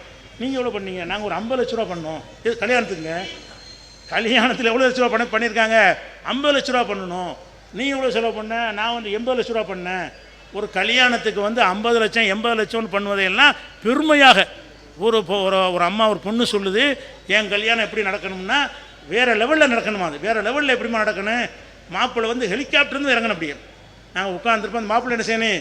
ஹெலிகாப்டர் வந்து இறங்குற மாதிரி டிஃப்ரெண்ட்டாக இருக்கணும் கல்யாணம். அதுக்கு எத்தனை லட்சம் செலவு, அது பற்றி நாங்கள் கவலை இல்லை. இப்படியெல்லாம் இந்த கல்யாணம் என்று சொன்னால் ஆடம்பரமாக, பகட்டாக, திமுறாக அந்த கல்யாணம் நடந்து ஏழைகளை வைத்து அடிக்கணும் என்று இந்த திருமணத்தை நடத்தி கொண்டிருக்கிறாங்க வேறு சமுதாயத்துக்காரங்க. எதுக்கான திருமணம்ங்கிற எல்லாருக்கும் தேவையான ஒரு விஷயம். ஒருத்தருக்கு வீடு கட்டுறது எல்லாருக்கும் தேவையில்லை. காசு உள்ளவன் கட்டுவான், காசு இல்லாதவன் இருக்கிற இடத்துல இருந்துட்டு போயிடுவான், வாடகை கூட இருந்துட்டு போயிடுவான், பிளாட் படத்தில் இருந்துட்டு போயிடுவான். கல்யாணம் அப்படி இருக்க முடியுமா? எல்லாருக்கும் கல்யாணம் வேணும். கல்யாணம் என்பது எல்லோருடைய தேவைன்னு சொல்லும் பொழுது அது லேசாக இருந்தால்தான் எல்லாருக்கும் கல்யாணம் கிடைக்கும். அது கஷ்டமாக்கிட்டீங்கன்னு சொன்னால் கல்யாணம் கிடைக்காது. ஒரு கல்யாணத்துக்கு 1 கோடி ரூபா செலவாகணும்னா ஏழைகள் எங்கே போவாங்க? கல்யாணம் என்பது குறைஞ்ச செலவில் இருந்தால்தான் எல்லாருக்கும் கல்யாணம் கிடைக்கும். அப்போ என்ன நினைக்கணும்? நம்ம திருமணம் பண்ணுவதாக இருந்தால் நம்மகிட்ட காசு இருக்கிறது, நம்முடைய பணத்திமுறை காட்டுவதற்கு இந்த கல்யாணத்தை பயன்படுத்தக்கூடாது. இந்த திருமணம் வந்து நமக்கு எப்படி லேசாக அமைந்திருக்கிறதோ அந்த மாதிரி ஏழை பாலைகளுக்கும் அமைய வேண்டும் நினைத்து அவன் குறைந்த செலவில் கல்யாணம் பண்ணான்னு சொன்னால் கல்யாணத்துக்கு பிறக்கும் என்ன சொல்கிறாங்க, பேப்பர்லேயே போடுறாங்க, டிவியில் விளம்பரம் பண்ணுறாங்க, உங்கள் பெண் குழந்தை பிறந்து விட்டதா, பெண் குழந்தை சேமிப்பு திட்டம்னு வச்சுக்கிறாங்க. குழந்தை பிறந்தவனு கல்யாணத்தை சேர்க்கணும். குழந்தை பிறந்தவனையே அப்போ இருந்து பேங்கில் ரூபா போட்டு வந்தால் அது கல்யாணம் பண்ணும்போது ஒரு தொகை கிடைக்குங்கிறாங்க. ஒரு பொம்பளை பிள்ளை பிறந்ததுக்காக வேண்டி பிறந்த அன்னைக்கே சேர்க்க ஆரம்பிக்கணுமா? ஏன் அப்படி ஆக்கிட்ட? நீ பண்ண அந்த ஆடம்பர திமிரின் காரணமாக குமர்கள்லாம் வீட்டுக்கு கூட ஏழை குமர்கள் தேங்கி கிடக்கிறார்கள். அப்போ இதையெல்லாம் கருத்தில் கொள்ளாமல் என்ன செய்கிறான்னு கேட்டால் லட்சக்கணக்கான ரூபாய்களை செலவச்சு குதிரைக்கும் அதுக்கும் அலங்காரத்திற்கும் கார் ஊர்வலத்திற்கும் வான வேடிக்கைகளுக்கும் குறவன் குருத்தி டான்ஸுக்கும் கச்சேரிகளுக்கும் என்ன செய்கிறான், அந்த பணத்தை விரயம் செய்து விட்டு அந்த கல்யாணத்தை பிற சமுதாய மக்கள் நடத்துகிறாங்க. அவங்களுக்கு இந்த சட்டம் கிடையாது, நமக்கு இல்லை சட்டம் அவங்களுக்கு கிடையாது, அவங்களுக்கு குரான் கிடையாது, அவங்களுக்கு நபியுடைய வழி அவங்களுக்கு கிடையாது, அவங்க செஞ்சுட்டு போகிறாங்க. நீ எதுக்கு செய்கிற? உனக்கு தான் அழகான வழிகாட்டுதல் இருக்கா இல்லையா? சிம்பிளாக அப்துல் ரஹ்மானுடைய சம்பவம் சொன்னா இல்லையா? பணக்காரர் தானே அவர் ரசூல்லா கூப்பிடலையே, யாரையும் கூப்பிடலையே, இன்னைக்கு கல்யாணம் நம்ம எப்படி பண்ணுறோம்? கல்யாணத்துக்கு பத்திரிக்கை எவ்வளோ அடிக்கிறோம்? ஒரு பத்திரிக்கை 200 ஒரு பத்திரிக்கை. நல்ல சூப்பர் மட்டன் பிரியாணி சாப்பிட்லாம். அந்த ஒரு மட்டன் பிரியாணி சாப்பிட்ற காசுக்கு ஒரு பேப்பருக்கு எவ்வளோ செலவு? 200 கல்யாண பத்திரிக்கை அடிக்கிறான். இந்த கல்யாண பத்திரிக்கை அடிச்சு கொண்டு வீடோட கூட கொடுக்குறிய. இந்த காலத்தில் தேவையா? கடிதம் போட்டுருந்தவங்களாம் வாட்ஸ்அப்பில் அனுப்ப ஆரம்பிச்சிட்டான். இப்போ என்னது? அந்த காலத்துலையாவது பேப்பரை தான் கொண்டு கொடுக்கணும். தபாலில் தான் ஒருத்தர் விசாரிக்கணும். நோய் விசாரிக்கணும், நல்லா இருக்கிறீங்களா, போய் சேர்ந்துட்டீங்களான்னு கேட்பீங்க. இப்போ ஃபோனை போட்டு கேட்டுருவீங்க. இல்லாட்டி எஸ்எம்எஸில் அல்லது வாட்ஸ்அப்பில் எத்தனை மணிக்கு போய் சேர்ந்தீர்கள், நல்லபடியாக சேர்ந்தேன், ஒரு செகண்டில் ரிப்ளை வந்துடுது. ஒரு செகண்டில் நீ அனுப்புறீங்க. இவ்வளோ பெரிய காலத்தில் இருக்கும்போது அந்த காலத்தில் கல்யாண பத்திரிக்கை அடிச்சதாச்சும் ஒரு விஷயத்துக்கு ஒத்துக்கலாம். இந்த காலத்துக்கு கல்யாண பத்திரிக்கை, இந்த கல்யாண பத்திரிக்கை அடிச்சுன்னு உடனே கொடுக்குறீங்கள, அந்த கொடுக்குற கதையெல்லாம் நீங்கள் பார்க்கணும். கல்யாண பத்திரிக்கை உடனே கொடுப்பீங்கல்ல, கொடுத்தவொடனே என்ன செய்வான்? எப்போ கல்யாணம்னு கேட்பான். அதில் இந்த விவரம் இருக்குது.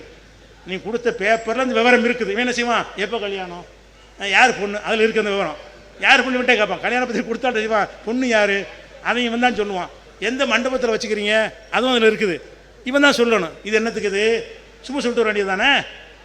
கல்யாணத்துக்கு சொல்லி அந்த பேப்பர் எதுக்காச்சும் உதவுமா? 200 செலவு பண்ணி அந்த கல்யாண பத்திரிக்கை நடிக்கிறீங்களே, அதனுடைய பயன் என்ன? இத்தனை மணிக்கு இன்னும் கல்யாணம், இந்த மெசேஜ் தான் பயன். அதில் உள்ள மெசேஜ் என்ன உழுதானுங்க? அதுக்கு உள்ள மற்ற டிசைனில் ஏதாவது பயன் இருக்கா? ஒரு பயனும் இல்லை. அப்போ இந்த செய்தி நீ என்ன செய்யலாம்? ஒரு வாட்ஸ்அப்பில் அனுப்பி வைக்கலாம். அல்லது வேறு சாதாரண ஒரு பேப்பரில் A4 சைஸில் ஒரு 24 கட்டம் போட்டு அடித்து சின்ன சிட்ட கொண்டு விசிட்டிங் கார்டு மாதிரி இந்த மாதிரி கல்யாணம் யாபத்துக்காக வேண்டி 12வது கல்யாணம் இந்த மண்டபத்தில் இருக்குது, வலிமாக்கு வந்துருங்கன்னு கொடுக்குறதா இருந்தால், தேவைன்னு யாபத்துக்கு கொடுக்குறதா இருந்தால் ஒரு விசிட்டிங் கார்டு சைஸில் கொடுத்துட்டு போயிடலாம். இந்த ஒரு விஷயத்துக்கு பத்திரிக்கை உழவுக்கு அடிக்கிறான். மண்டபம் வந்து பல லட்சங்களுக்கு பிடிக்கிறான். மண்டபத்தை வசதி இல்லாதவன் வீட்டில் விருந்து கொடுக்க முடியாட்டி ஒரு மண்டபம் பிடிக்கலாம். வீட்டில் சின்ன வீடாக இருக்குது. வீட்டில் அப்படி தான் பெரிய நகரங்கள் எல்லாம் வீடு பெருசாக இருக்காது. 10 பேர் உட்காந்து சாப்பிட முடியாது. அப்போ விருந்து கொடுக்கும்போது பல சொந்தக்காரங்க வருவாங்களா, சரி ஒரு மண்டபத்தை பிடிச்சிட்டு போ. அதுக்காக நீ பல லட்சங்களுக்கு ஏன் பிடிக்கிற? அந்த கார் பார்க்கிங் வசதி வேணும், அது வேணும், இது வேணும்னு சொல்லி ஏசி இருக்கணும்லாம் போட்டு இந்த கல்யாண மண்டபம் பிடிக்கிறீங்க. இந்த மாதிரி திருமணத்தை நீங்கள் கஷ்டமாக்கி வைத்தது எங்கேருந்து எடுத்தீங்க? குரான்லேருந்து எடுத்தீங்களா? நபி வழியிலேருந்து எடுத்தீங்களா? அப்போ எல்லாம் ஒரு ரூசோண்டு ஒரு அரிசன் சொன்னான். பிறஞ்சி புரட்சிக்கு வித்துட்டவன் சொன்னான், எந்த சமுதாயத்தில் திருமணம் கஷ்டமாகி விடுகிறதோ அந்த சமுதாயத்தில் விபச்சாரம் லேசாகிவிடும். ஒரு சமுதாயத்தில் திருமணம் கஷ்டமாகிவிட்டால் திருமணம் லேட்டானா என்ன செய்யும்? ஆம்பளை விபச்சாரம் செய்வான், பொம்பளை விபச்சாரம் செய்வான். ஏன்? அதுக்குரிய அந்த வயசில் நடந்துடணும். நடக்க வேண்டிய காரியங்கள் நடக்க வேண்டிய வயசில் நடக்கவில்லை என்று சொன்னால் ஆம்பளையும் தப்பான வழிக்கு போவான், பொம்பளையும் தப்பான வழிக்கு போவாள். அதுக்கு என்ன காரணம்? திருமணம் லேட்டாகிறது காரணம். ஏன் லேட்டாகுது? நீங்கள் செய்கிற ஆடம்பரம் காரணம், நீங்கள் செய்கிற விபதாரித்தனம் காரணம், நீங்கள் திருமணத்தை பெரிய பயங்கரமான பட்ஜெட்டில் உண்டாக்கி இருக்கிறது காரணம். அப்போ எல்லா மக்களும் வாழ்க்கை துணையோடு சந்தோஷமாக சிரமம் இல்லாமல் வாழணுமாக இருந்தால் அந்த கல்யாணம் லேசாக இருக்கணும்னு வழங்குற வந்த பிறகு கல்யாணம் போட்டிருக்கிறாங்க. இந்த பேனருக்கு என்ன செலவுன்னு பாருங்கள். யாராக இருந்தாலும் சரி, இதை இந்த கட்சிக்காரர் தான் சொல்லலை, எல்லாரும் செய்கிறாங்க. முஸ்லீம்னு சொல்லி கொள்றீங்க. கல்யாணத்துக்கு வந்து இவ்வளோ பிரம்மாண்டமான ஆடம்பர விளம்பரம் செய்கிறது நீ முஸ்லீமா? நீ எங்கேருந்து காப்பி அடித்தாய்? இந்த மாதிரி செய்ய வேண்டும் என்று எங்கேருந்து நீங்கள் கற்றுக்கொண்டீர்கள்? அல்லாவிடம் இருந்தா, ரசூலிடம் இருந்தா? நீங்கள் சில தலைவரோடு பழகுறீங்க, அவங்கள்ட்ட கல்யாணம் நடக்கிறது, அவங்களையும் நடக்குதுன்னு சொன்னால் அவனுக்கு குரான் இல்லை, அவனுக்கு ரசூலுல்லாஹ் வழிகாட்டி இல்லை, அவனுக்கு ஹதீஸ்கள் இல்லை, அவன் செய்வான். நீ எதுக்கு செய்கிற? உனக்கு தான் எல்லா வழிகாட்டும் தரப்பட்டிருக்கிறத. அப்போ இந்த மாதிரி எல்லாம் திருமணங்களை இந்த மாதிரி நடத்தக்கூடிய காட்சியெல்லாம் பார்க்குறோம். இன்னும் சொல்ல போனால் திருமண மேடைகளில் இந்த அரசியல் கட்சியில் விழுந்த விழுந்த முஸ்லீம் இருக்கான, இவன் எல்லாரும் என்ன செய்கிறான்னு கேட்டால், அவன் கட்சி தலைவரில் கல்யாணத்துக்கு கூப்பிட்டு பெண்களை வந்து அந்த ஹிஜாபோட ஹிஜாபோட வைக்க வேண்டிய பெண்களை வந்து எல்லாத்தையும் உருவிட்டு நகநட்டை போட்டு அலங்காரம் பண்ணி பதுமை மாதிரி மேடையில் கொண்டு நிப்பாட்டுறான். உலகமெல்லாம் பார்த்து ரசிக்கிற மாதிரி. எதுக்காக வேண்டி? தலைவர் வர்றாராம், அவருக்கு காட்டணுமா? இதுக்கடா கல்யாணம்? அப்போ நீ இஸ்லாமிய மரபில் வந்தவனாக இருந்தால் நீ அங்கே போய் சேர்ந்துட்டு கல்யாணம் பண்ணிட்டு போ. இஸ்லாத்தின் பெயரால் இதை செய்கிறான். இதில் எவனும் இதில் கிடையாது. முஸ்லீம்ங்கிறவன் எவன் போய் கட்சியில் சேர்ந்தானோ, கட்சியில் ஒரு அந்தஸ்துக்கு வந்துட்டானோ, அவனுடைய கல்யாணம் பூரா என்னவா இருக்கும்னு கேட்டால் குஃபராட்டமாக இருக்கும். இஸ்லாத்தை குழி தோண்டி புதைக்கக்கூடியதாக இருக்கும். அப்போ இஸ்லாத்தினுடைய மாண்புகளை கெடுக்கி நாசமாகக்கூடியதாக இருக்கும் என்பதெல்லாம் நீங்கள் பார்க்குறீங்க. அப்போ இந்த அட்ஜஸ்ட்மெண்ட் அடுத்தவருடைய பழகி பழகி பழகி உங்கள் நற்பண்புகளை ஒருத்தர் சொன்னாரா இல்லை? இம்ரான் பேசும்போது சொன்னார்ல, ஒரு மனிதனை பார்த்து ஒருத்தர் அறிஞர் இஸ்லாத்துக்கு வந்து நினைஞ்சார், குரானே தமிழாக இங்கிலீஷில் மொழிபெயர்த்தான்னு சொன்னாங்களே பிக்தாலுடைய வரலாறு ஒன்று சொன்னாங்களே. எனக்கு முந்தி பேசினவர் என்ன சொன்னார்? ஒரு பாலஸ்தீனத்துக்காரன் கடன் வாங்கிட்டு கடன் கொடுத்தவர் திட்டையெல்லாம் கேட்டுக்கொண்டு சும்மா இருந்தான். ஏன்டா சும்மா இருக்கிறேன்னு ஒருத்தர் கேட்டார். இஸ்லாம் எங்களுக்கு இப்படி தான் கற்று தந்திருக்கணும். அவருக்கு இஸ்லாத்தின் மேலே காதல், இஸ்லாத்தின் மேலே விருப்பம். அதன் பிறகு ஒரு இஸ்லாத்தை படித்து குரானை படித்து அரபி மொழியையும் படித்து அரபு மொழியில் உள்ள குரானை இங்கிலீஷில் மொழிபெயர்க்கிறதுக்கு மாறினார்னு சொன்னால், அப்போ நம்முடைய செயல்பாடுகளை வந்து நீங்கள் சரியாக நடத்தினால் அவங்க இதே மாதிரி மாறுவாங்க. அவங்க என்ன செய்வாங்க? நீங்கள் செய்கிற மாதிரி அவங்கள மாற்றணுமா, அவங்க செய்கிற மாதிரி நீங்கள் மாறணுமா? எது சிறந்தது? உங்கள் செயல் சிறந்ததாக இருக்கும் பொழுது இதே மாதிரி மாற்றுறதுக்கு அவனுக்கு ட்ரைனிங் கொடுங்க. உங்களுடைய பழக்கம் அவனுக்கு என்ன செய்யணும்? உங்களுடைய நற்குணங்களை அவனுக்கு கடத்தணும். உங்கள் நற்பண்புகள் அவன்கிட்ட போய் சேரணும். அந்த மாதிரி நடக்கிறதுக்கு பதிலாக அவன் செய்கிற எல்லாத்தையும் நீங்கள் பண்ணுறீங்க. அதே மாதிரி இஸ்லாத்தின் பெயரால் சமுதாயத்தில் சிலர் கட்சி நடத்துகிறாங்க. முஸ்லீம்கள் என்ன செய்கிறாங்க? அந்த கட்சி இந்த கட்சின்னு பல கட்சிகள் நடத்துகிறாங்க. இந்த கட்சிகள் எது கட்சி நடத்துகிறாங்க? ஒரு எம்எல்ஏவாக ஆகணும், அல்லது ஒரு எம்பி ஆகணும், ஒரு வார்டு கவுன்சிலர் ஆகணும், ஒரு பஞ்சாயத்து தலைவர் ஆகணும். இதுக்கு தான் என்ன செய்கிறாங்க? அந்த கட்சியில் இருக்கிறாங்க. அதெல்லாம் ஆக முடியாட்டா கூட ஏதாச்சும் வாரியம் கிடைக்கணும், ஏதாச்சும் புறம்போக்கை கைப்பற்றிக்கிட்டு அரசாங்க துணையோட பட்டா போட்டுக்கிறணும். இந்த மாதிரி சில ஆதாயத்துக்காக என்ன செய்கிறாங்க? கட்சி நடத்துகிறாங்க. அப்படி கட்சி நடத்தும்போது கட்சி அதுக்கு தான் நடத்தும்போது ஓட்டு கேட்க போகிறாங்க. யார் ஓட்டு கேட்க போகிறா? முஸ்லீம்கள் வந்து தேர்தலில் நின்று ஓட்டு கேட்பதற்காக போகிறாங்க. எங்கே போகிறாங்க? கோயிலுக்கு போகிறாங்க ஓட்டு கேட்க. அவன் என்ன செய்கிறான்? நெத்தியில் ஊதி அடிக்கிறான். இப்படி கொடுத்துக்கிட்டு இருக்கிறாங்க. என்னது? இவன் வந்து கோயிலில் போய் ஓட்டு கேட்க போகிறான். அவங்க என்ன செய்கிறாங்க? நெத்தியில் பொட்டை வைக்கிறாங்க, திருநீரை பூசுகிறாங்க, ராமம் பூசுகிறாங்க, பரிவட்டம்னு கொண்டு வைக்கிறாங்க. இதுகெல்லாம் அந்த தெய்வத்தினுடைய அருள், தெய்வத்தினுடைய ஆசிங்கிற பெயரில் அதை செய்கிறாங்க. இவன் அதை இவன் முஸ்லீம் சமுதாயத்தின் பிரதிநிதி. இவன் முஸ்லீமுடைய நலனுக்கு பேசக்கூடிய காவலன். இது முஸ்லீமா? இது இப்படி செஞ்சால் முஸ்லீமாக இருப்பானா? அல்லாவை தவிர யாரும் இல்லைன்னு சொல்லிவிட்டு நீ எல்லா தெய்வமும் இருக்குன்னு போய் நீ அந்த ஏற்றுக்கிட்டு வர்றிய, நீ அவனை ஏமாத்த தானே செய்கிற. நிஜமாக நம்ம ஒரு முஸ்லீமை நம்புவானா? அதை ஒரு முஸ்லீமாக இருக்கிற யாராவது சிலைகளுக்கு சக்தி இருக்க நம்புவானா? நம்ப மாட்டான். அப்போ நீ நம்புறியா நம்பலையா? நம்பலை. அப்போ ஏமாத்தானே செய்கிற. அந்த மக்களை ஏமாற்றுவதற்காக வேண்டி, ஓட்டு வாங்குவதற்காக வேண்டி நாங்களும் உங்களை மாதிரி ஆள் தான். விலாங்கு மீன் சொல்லுவாங்கள்ல, விலாங்கு மீன் என்ன செய்யும்? பாம்புக்கு தலையை காட்டும். விலாங்கு மீன்கிற ஒரு மீன் இருக்கிறது. அதை தலையை பார்த்தீங்கன்னா அது பாம்பு மாதிரி இருக்கும். அந்த விலாங்கு மீனுடைய வாழை பார்த்தீங்கன்னா மீனுடைய வால் மாதிரி இருக்கும். விலாங்குங்கிறது மீன். அந்த மீனுக்கு தலை எப்படி இருக்கும்? பாம்பு தலை மாதிரி இருக்கும். வால் எப்படி இருக்கும்? மீன் வால் மாதிரி இருக்கும். அந்த விலாங்கு மீன் என்ன செய்ய முடியும் கேட்டால், பாம்பை பார்த்தவொன்னே தலையாட்டிக்கிறோம், ஆள் தாண்டுக்கிட்டு. மீனை பார்த்தோன்னா வாழை காட்டுமா. பாம்பு என்ன செய்யும்? விலாங்கு மீனை மாதிரி பாம்புக்கு தலையை காட்டுறது, மீனுக்கு வாழை காட்டுறதுன்னு சொல்லுவாங்க. அதானே இவங்க செய்கிறான். முஸ்லீமுக்கு காவலருங்கிறான், இஸ்லாத்துக்காக உயிரை கொடுப்போங்கிறான், பாபர் மசூதிக்கு கண்டிக்கிறோங்கிறான், பள்ளிவாசல் மீட்போங்கிறான். பள்ளிவாசல் இருக்கிற எல்லாம் செய்யலை சரிண்டா, அதுவாக இருந்துட்டு உனக்கு என்ன? உனக்கு தான் எல்லாம் சரி தானே. உனக்கு தான் பரிவட்டமும் சரி, உனக்கு திருநாமமும் சரி, உனக்கு திருநமும் சரி. அப்போ ராமர் கோயில் இருந்திருக்குது, உனக்கு என்ன? இப்போ நீ பேச உனக்கு என்ன தகுதி இருக்குது? பாபர் மசூதி எதுக்கு வேணுங்கிறோம்? அல்லாஹ் மட்டும் வணங்குறதுக்கு தான் வேணுங்கிறோம். அதை கண்டித்து பேசி மக்களை உசுப்பி விட்டு இந்த பக்கம் வந்து என்ன செய்கிறது? தலையை காட்டிக்கிறது. நம்மள்ட்ட வந்து என்ன செய்கிறது? தலையை காட்டி முஸ்லீம்களுக்கு நான் பாடாடுறேங்கிறது. அந்த பக்கம் போயிட்டு வாழை காட்டிக்கிட்டு நாங்கள் உங்கள் ஆளுக்கு தான், நாங்கள் திருநூறு வச்சுக்கிடுவோம், நாங்கள் நீங்கள் செய்கிற எல்லாம் செய்வோம், நீங்கள் சிற பிரசாதத்தை சாப்பிடுவோம் அப்படின்னு சொல்லி அந்த மக்கள்கிட்ட போய்கிட்டு உங்கள் ஆளுங்கிறது. இதுதான் ரசூல்லா காலத்தில் இருந்த முனாஃபிக்களை இப்போ எல்லாம் சொல்லி காட்டுறான். இப்படி பொய்தால குள்ளதீன் ஆமனும் காலு ஆமன்னா, மூமின்களை முஸ்லீம்களை பார்க்கும் பொழுது நாங்களும் முஸ்லீம்கள் என்று சொல்கிறார்கள். பொய்தால ஹலோ இலா ஷயாத்தீனிகும், அவங்க தலைவர்கள்ட்ட போகும் பொழுது காலு இன்னாமாக்கும், உங்களை சேர்ந்தவங்கிறாங்க. ரசூல்லா காலத்தில் ஒரு கூட்டம் இருந்தாங்க, அவங்களுக்கு பேர் முனாஃபிக்கு. அவங்க என்ன செய்வாங்கன்னா ரசூல்லாட்ட வந்து உங்கள் ஆள் நிறுத்துருவாங்க, அவங்கள்ட்ட போயிட்டு உங்கள் ஆள் நிறுத்துவாங்க. இங்கே வந்தால் உங்கள் ஆள், அங்கே வந்தால் உங்கள் ஆள். இதை வந்து இவன் செய்கிறானா இல்லையா? எந்த முஸ்லீம் அரசியல் கட்சியாக செய்யாமல் இருக்கிறானா? இஸ்லாத்தின் பெயரால் ஓட்டு கேட்கக்கூடிய எல்லா முஸ்லீம் அரசியல் கட்சியும் செய்கிறான். உயிர் மூச்சான தௌஹீது, உயிர் மீச்சான லா இலாஹ இல்லல்லாஹ் கொள்கை, அதை குழி தோண்டி அற்ப ஓட்டுக்காக அவனும் போட பொருள். இதனால பொய்ய சொல்லி ஏமாறுறாங்க. அவனுக்கு நம்ம ஏமாத்துறாண்டு பாய் அதெல்லாம் கும்பிட மாட்டார். இப்போ நம்மளை ஏமாத்திருக்கா, பொட்டு வச்சுட்டு இருக்கா, அவனுக்கு தெரியாததெல்லாம். அதெல்லாம் அவனுக்கு தெரியும். நீ அவனை போய் ஏமாற்ற பார்க்குற. எதுக்கு ஏமாத்துற? உனக்கு அந்த மாதிரி அந்த சிலைகள் நம்பிக்கை இருந்தால் இதை செய். உனக்கு நம்பிக்கை இல்லை, நீ அல்லாஹ் மட்டும் தான் நம்புறேன்னு சொல்கிற.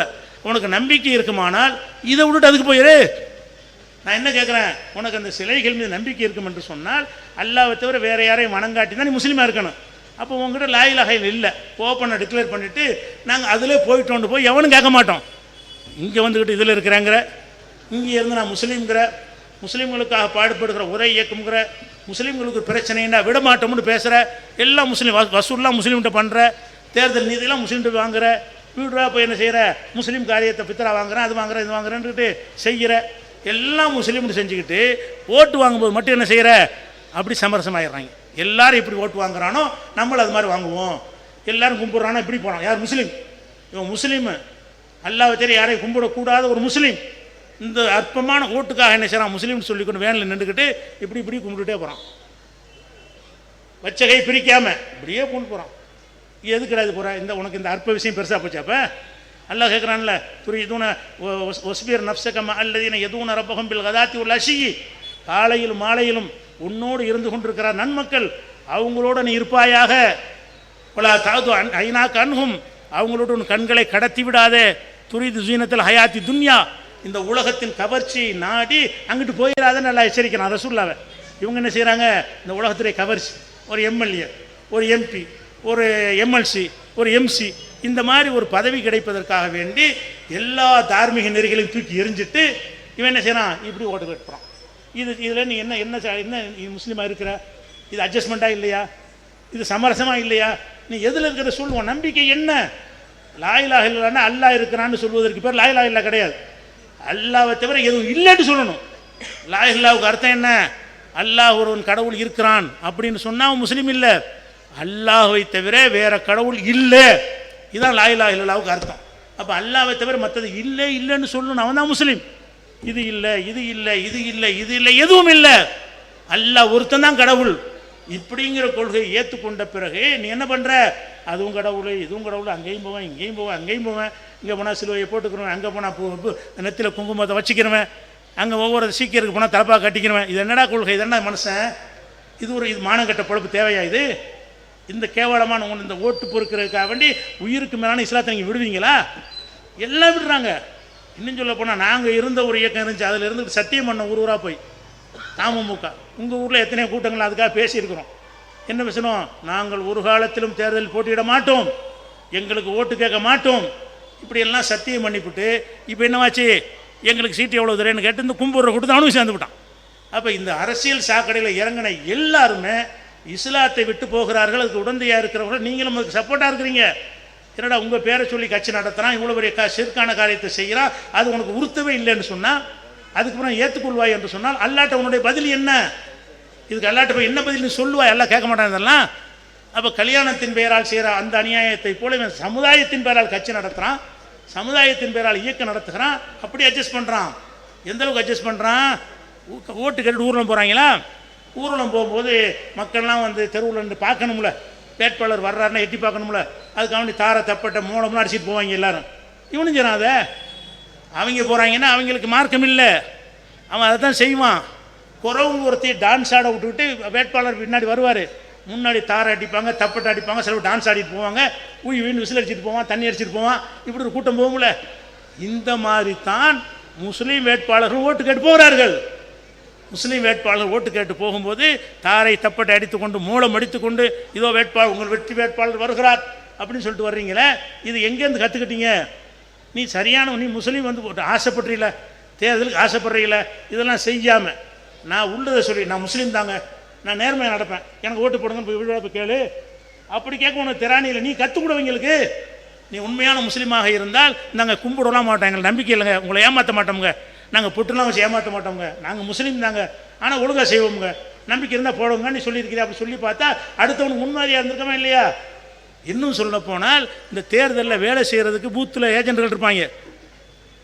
அவங்க உட்காந்துட்டு அந்த பூத்தில் வந்து நம்ம கட்சிக்காரனா கள்ள ஓட்டு போடுறான்னு கண்காணிக்க இருப்பாங்க. அவங்களுக்கெல்லாம் சாரா வாங்கி கொடுத்தா வேலை வாங்க. அவங்களாம் என்ன செய்யணும், அந்த வேலை செய்கிறவனுக்கு சாரா வாங்கி கொடுக்கணும். முஸ்லீம் வேட்பாளர்களும் அந்த மாதிரி சாரா வாங்கி கொடுக்குறார்கள். யாருக்கு? கட்சிக்கு வேலை செய்கிறவனுக்காக வேண்டி, தேர்தல் வேலை செய்கிறவனுக்காக வேண்டி சாராயத்தை வாங்கி ஊற்றி வேலை வாங்குறார்கள். இதுதான் இஸ்லாமா? அப்போ எல்லாத்துலையும் அட்ஜஸ்ட் பண்ணுறீங்க. என்ன பண்ணுறீங்கன்னா, நம்முடைய உயர்ந்த ஒரு கொள்கையை வைத்துக்கொண்டு நம்ம பக்கம் அவனை ஈர்ப்பதற்கு பதிலாக நீங்கள் அதில் போய் விழுந்துக்கிட்டே இருக்கிறீங்க. எல்லாத்துலேயும் சரி, ஒன்றா சார், ஒன்று ரெண்டு கிடையாது, எல்லாத்துலேயும் சரி கொண்டிருக்கிறீர்கள். அப்போ அந்த மாதிரியான ஒரு அடிப்படையெல்லாம் பார்க்குறோம். இன்னும் சொல்ல போனால் பிற மதத்தவர்கள் வந்து பண்டிகை கொண்டாடுறாங்க. அவங்க தீபாவளி கொண்டாடுவாங்க, பொங்கல் கொண்டாடுவாங்க, கிறிஸ்துமஸ் கொண்டாடுவாங்க, அது அவங்க பண்டிகை, அது அவங்களுடைய உரிமைன்னு போயிடலாம். இஸ்லாம் மார்க்கத்தில் வந்து நீங்கள் பொய் சொல்லக்கூடாது, உண்மையை தான் பேசணும். நமக்கு வந்து இந்த தீபாவளி நம்ம கொண்டாடுறாங்களே, அதை நம்புறீங்களா யாராச்சும்? நமக்கு நம்பிக்கை இல்லை, அவங்க சொல்கிறாங்க. நம்ம பெருநாளை நம்புகிறோம், நோம்பு பெருநாள் நம்ம நம்புகிறோம், ஹஜ்ஜி பெருநாள் நம்புகிறோம். அவங்க சில பண்டிகை வந்து ஏதோ அசுரன் இருந்தானா சொல்கிறாங்க, அது அவங்க நம்பிக்கை. அதில் உனக்கு நம்பிக்கை இல்லைங்கும்போது தீபாவளி நல்வாழ்த்துக்கள் எதுக்கு சொல்கிற? இதெல்லாம் எங்களுக்கு நம்பிக்கை இல்லைங்க, நாங்கள் நடிக்க விரும்பலைங்க, நீங்கள் சந்தோஷமாக இருந்துட்டு போங்க அப்படி சொல்ல வேண்டியது தானே. எல்லாத்துலேயும் அவங்க செய்கிற எல்லாத்தையும் நானும் செய்வேன். அப்போ நீ செய்கிறதெல்லாம் அவன் இன்னும் சொல்ல போனால் சலான் சொல்கிறது இருக்க, வணக்கம் சொல்கிறாங்க, நீ சலான் சொல்லி அவனே சலான் சொல்லக்கூடிய ஆக்க வேண்டியது தானே. சலான் சொல்லலாமா இல்லையா? காஃபிருக்கு சலாம் வந்து எல்லாருக்கும் சொல்லலாம். சலாம் வந்து முஸ்லீமுக்கு உரியது கிடையாது. அஸ்ஸலாமு அலாமன் அரப்தோ மல்லம் தாரிஃப், தெரிந்தவன் தெரியாதவன் எல்லாருக்கும் சலாம் சொல்லுன்னு அல்லாஹ் கற்று தந்திருக்கிறான், ரசூல்லா கற்று தந்திருக்கிறாங்க. நம்ம ஒரு மனிதரை பார்த்தோம் என்றால் அஸ்ஸலாமு அலைக்கும் நீ சொன்னால் அவனும் அலைக்கும் சலாம்னு சொல்லுவான், நீ சலாம்னு சொன்னால் அவனும் சலாம்னு சொல்லுவான். இவன் என்ன செய்கிறான்? ஒரு ஆளை பார்க்கும்போது இப்படி வணக்கம் வணக்கம் வணக்கம், ஏன் வணக்கம் சொல்கிற?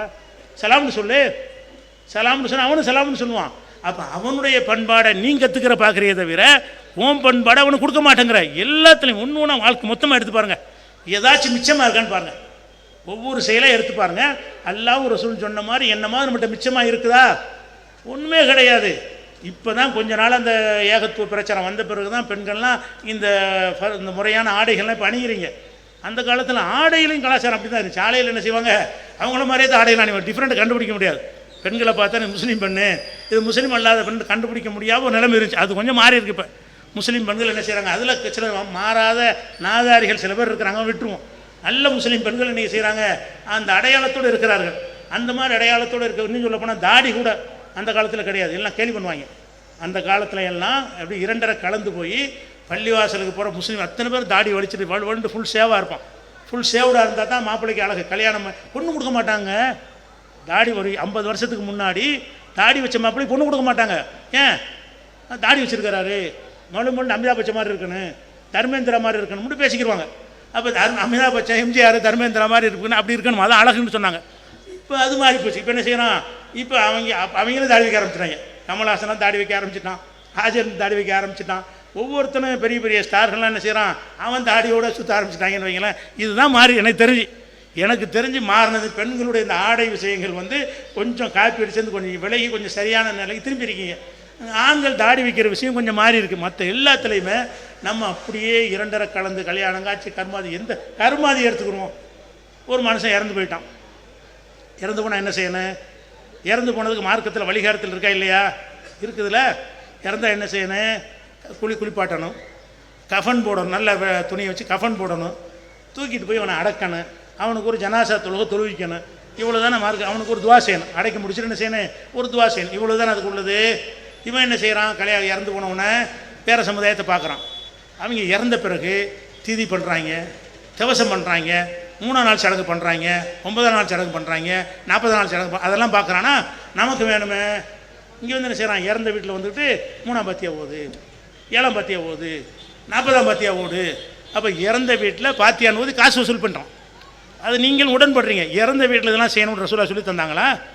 ஒரு குழந்தை ஒரு பையன் ஒரு மனுஷன் இறந்துட்டான்னு சொன்னால் அவனுக்கு என்ன செய்யணும்? ரசூல்லா காலத்தில் அவங்க குடும்பத்தில் யாருமே இறக்கலையா? நபிகள் நாயகம் ஸல்லல்லாஹு அலைஹி வஸல்லம் உயிரோடு இருக்கும்போது அவங்க மகள் ஜெயினப் இறந்துட்டாங்க, அவங்களுக்கு பாத்தியா ஓதுனாங்களா? ரசூல்லா உயிரோடு இருக்கும்போது அவங்களுடைய 2வது மகள் ருக்கையா இறந்து போயிட்டாங்க, அவங்களுக்கு 3ஆம் பத்தியா 7ஆம் பத்தியா ஓதுனாங்களா? ரசூல்லா உயிரோடு இருக்கும்பொழுது அவங்களுடைய உம்மு குல்சும் 3வது மகள் மூத்தா போயிட்டாங்க, அவங்களுக்கு அவனுடைய பாத்தியா ஓதுனாங்களா ரசூல் ஸல்லல்லாஹு அலைஹி வஸல்லம்? ரசூல்லோட உயிரோடு இருக்கும்போது அவங்க மனைவி ஹதீஜா மூத்தா போயிட்டாங்க, அதுக்கு பாத்தியா ஓதுனாங்களா? ரசூலோட உயிரோடு இருக்கும்போது அவங்க சித்தப்பா ஹம்ஸா ரலியல்லாஹு அன்ஹு பத்ரில் கொல்லப்பட்டு போயிட்டாங்க, அதுக்கு பாத்தியா ஓதுனாங்களா? இறந்து போன ஆளுக்கு இதெல்லாம் செய்யணுமா இருந்தால் ரசூல்லா செஞ்சுருப்பாங்கல்ல.